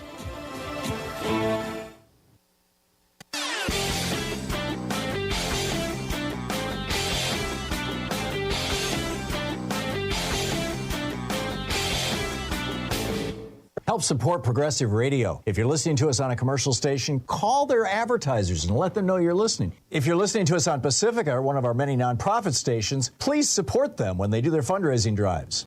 Supporting progressive talk radio and tag you're it. You know, when Volodymyr Zelensky became president of Ukraine, he was dealing with one of the more corrupt countries, you know, a legacy of the Soviet time, with a number of very, very corrupt oligarchs who basically owned politicians. One of them, like Viktor Medvedchuk, was essentially the Rupert Murdoch of Ukraine. He owned a television network and a bunch of TV stations and was constantly pumping out right-wing poison and tearing people apart. And he owned a bunch of politicians. So, and this is the part most Americans don't know. Last year, last June, a new law came into effect. It was passed the year before in Ukraine that basically says to the oligarchs in Ukraine, you know, you can stay rich if you want, but you can't use your money to influence politics. No more oligarchs in politics. They called it de-oligarchization. Seriously. There's a whole piece about it over at hartmanreport.com. Check it out. And welcome back. Picking up your calls here. Jim in Romeoville, Illinois. Do I have that right, Jim? Yes, Romeoville, Illinois. Hey, what's up? Thank you, Tom, for taking my call. I was calling about the UN. You know, we have all these people in the UN. They've had years and years to try to figure out a good solution to this Israeli Hamas thing. Do they do anything? What does the United States nations do? I'm stupid about this because I figured that, you know, they had all these years to come up with ideas and try to do the right thing to, you know, present to these governments to make things good. But then you have this one panel of all these big countries, and then they get to veto it, and nobody does anything. Yeah, I'm just I'm dumbfounded by why the UN isn't involved in stuff like this more often. And one other thing is, we just had a bomb threat at Romeoville High School, and it looks like the crazies are coming out from that too. So, thank you, Tom. I appreciate everything you do, and I'd like to hear your comment about the United Nations. Thank you, Jim. Yeah, and by the way, the swatting and the fire alarms or bomb threats are a thing that's happening all across the country, and it's apparently being done by hardcore right-wingers who are pissed off about union teachers or grooming or something. I don't know, but it's a thing. In terms of the United Nations, the problem that the UN has right now is kind of twofold. One, basically anything the UN does of consequence has to run through the Security Council, and the Security Council runs by consensus rather than majority rule. So one single nation can block anything. Consensus means everybody has to agree. It has to be 100% or it's zero, whereas majority rule would be 51% versus 49%. And because of that, you know, and Russia basically, or China, one or the other, they're both on the Security Council, permanent members of the Security Council, and they just keep vetoing things left and right. Whether the UN is going to fix that in the future, I have no idea. There's a lot of pressure on them to do so because of the Ukraine situation. They do have a substantial peacekeeping force, and they do a lot of good. I've interacted with UN peacekeepers in Africa and in the Middle East, and you know, generally good people. There have been some problems with UN peacekeepers in Africa in the past, but you know, I think that they've cleaned that up. And in all probability, I would expect that once Israel is done doing whatever they're going to do in Gaza, that probably UN peacekeepers will come in. Although we'll see. I mean, Israel may just want to lock the place down and run it like a, you know, a high security open air prison camp. But we'll see. So, Jim, I hope that was useful information. Thank you very much for the call. Mansour in Tucson, Arizona. Hey, Mansour, what's on your mind? I'm interested in hearing your take on Article 3 of the 14th Amendment as a way to keep Trump off the ballot. You know, there's a couple of states where this is being litigated right now. In New Mexico, they actually kicked out a county official because he had shown up for January 6th under the 14th Amendment. It was approved by the New Mexico Supreme Court. So there's now a handful of states, I think 6 or 7 states, where there are serious efforts being brought to keep Trump off the ballot. And if any of those, and a couple of them are swing states, and if any of them succeed, it could help tremendously. On the other hand, if Trump loses because of that, it will, you know, outrage and inflame his base. And so, frankly, I think it's better to beat him at the ballot than to keep him off the ballot. But we'll see how it shakes out. Mansour, you know, no easy answers here, as is so often the case. Thanks so much for being with us today. We'll be back tomorrow, same time, same place. In the meantime, don't forget, democracy is not a spectator sport. It does require all of us. Otherwise, it's not democracy. So get out there, get active, tag, you're it. Have a great afternoon. Be good to yourself and the people around you, and stay safe. And get your damn COVID shot. And the flu and the RSV, that's all out there. We need some help here going into this fall and winter.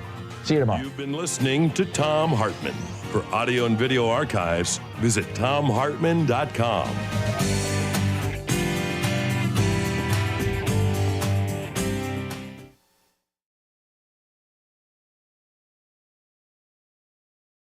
In addition to bringing you the Thom Hartmann program here on Free Speech TV and Video Media Online, we also have a whole set of ways you can interact with us and tools you can use to spread the word about the importance of democracy and the threats to it in our republic. First, there's your daily homework. Sue Nethercutt puts together a daily email newsletter that has a link to every story I discuss on the air, so you can find my sources and you can share them with your friends. It's free and you can sign up at thomhartmann.com. Second, I publish my daily take every day over at the hartmannreport.com website. That's also free if you want the daily 5 days a week rant in your inbox. No ads either.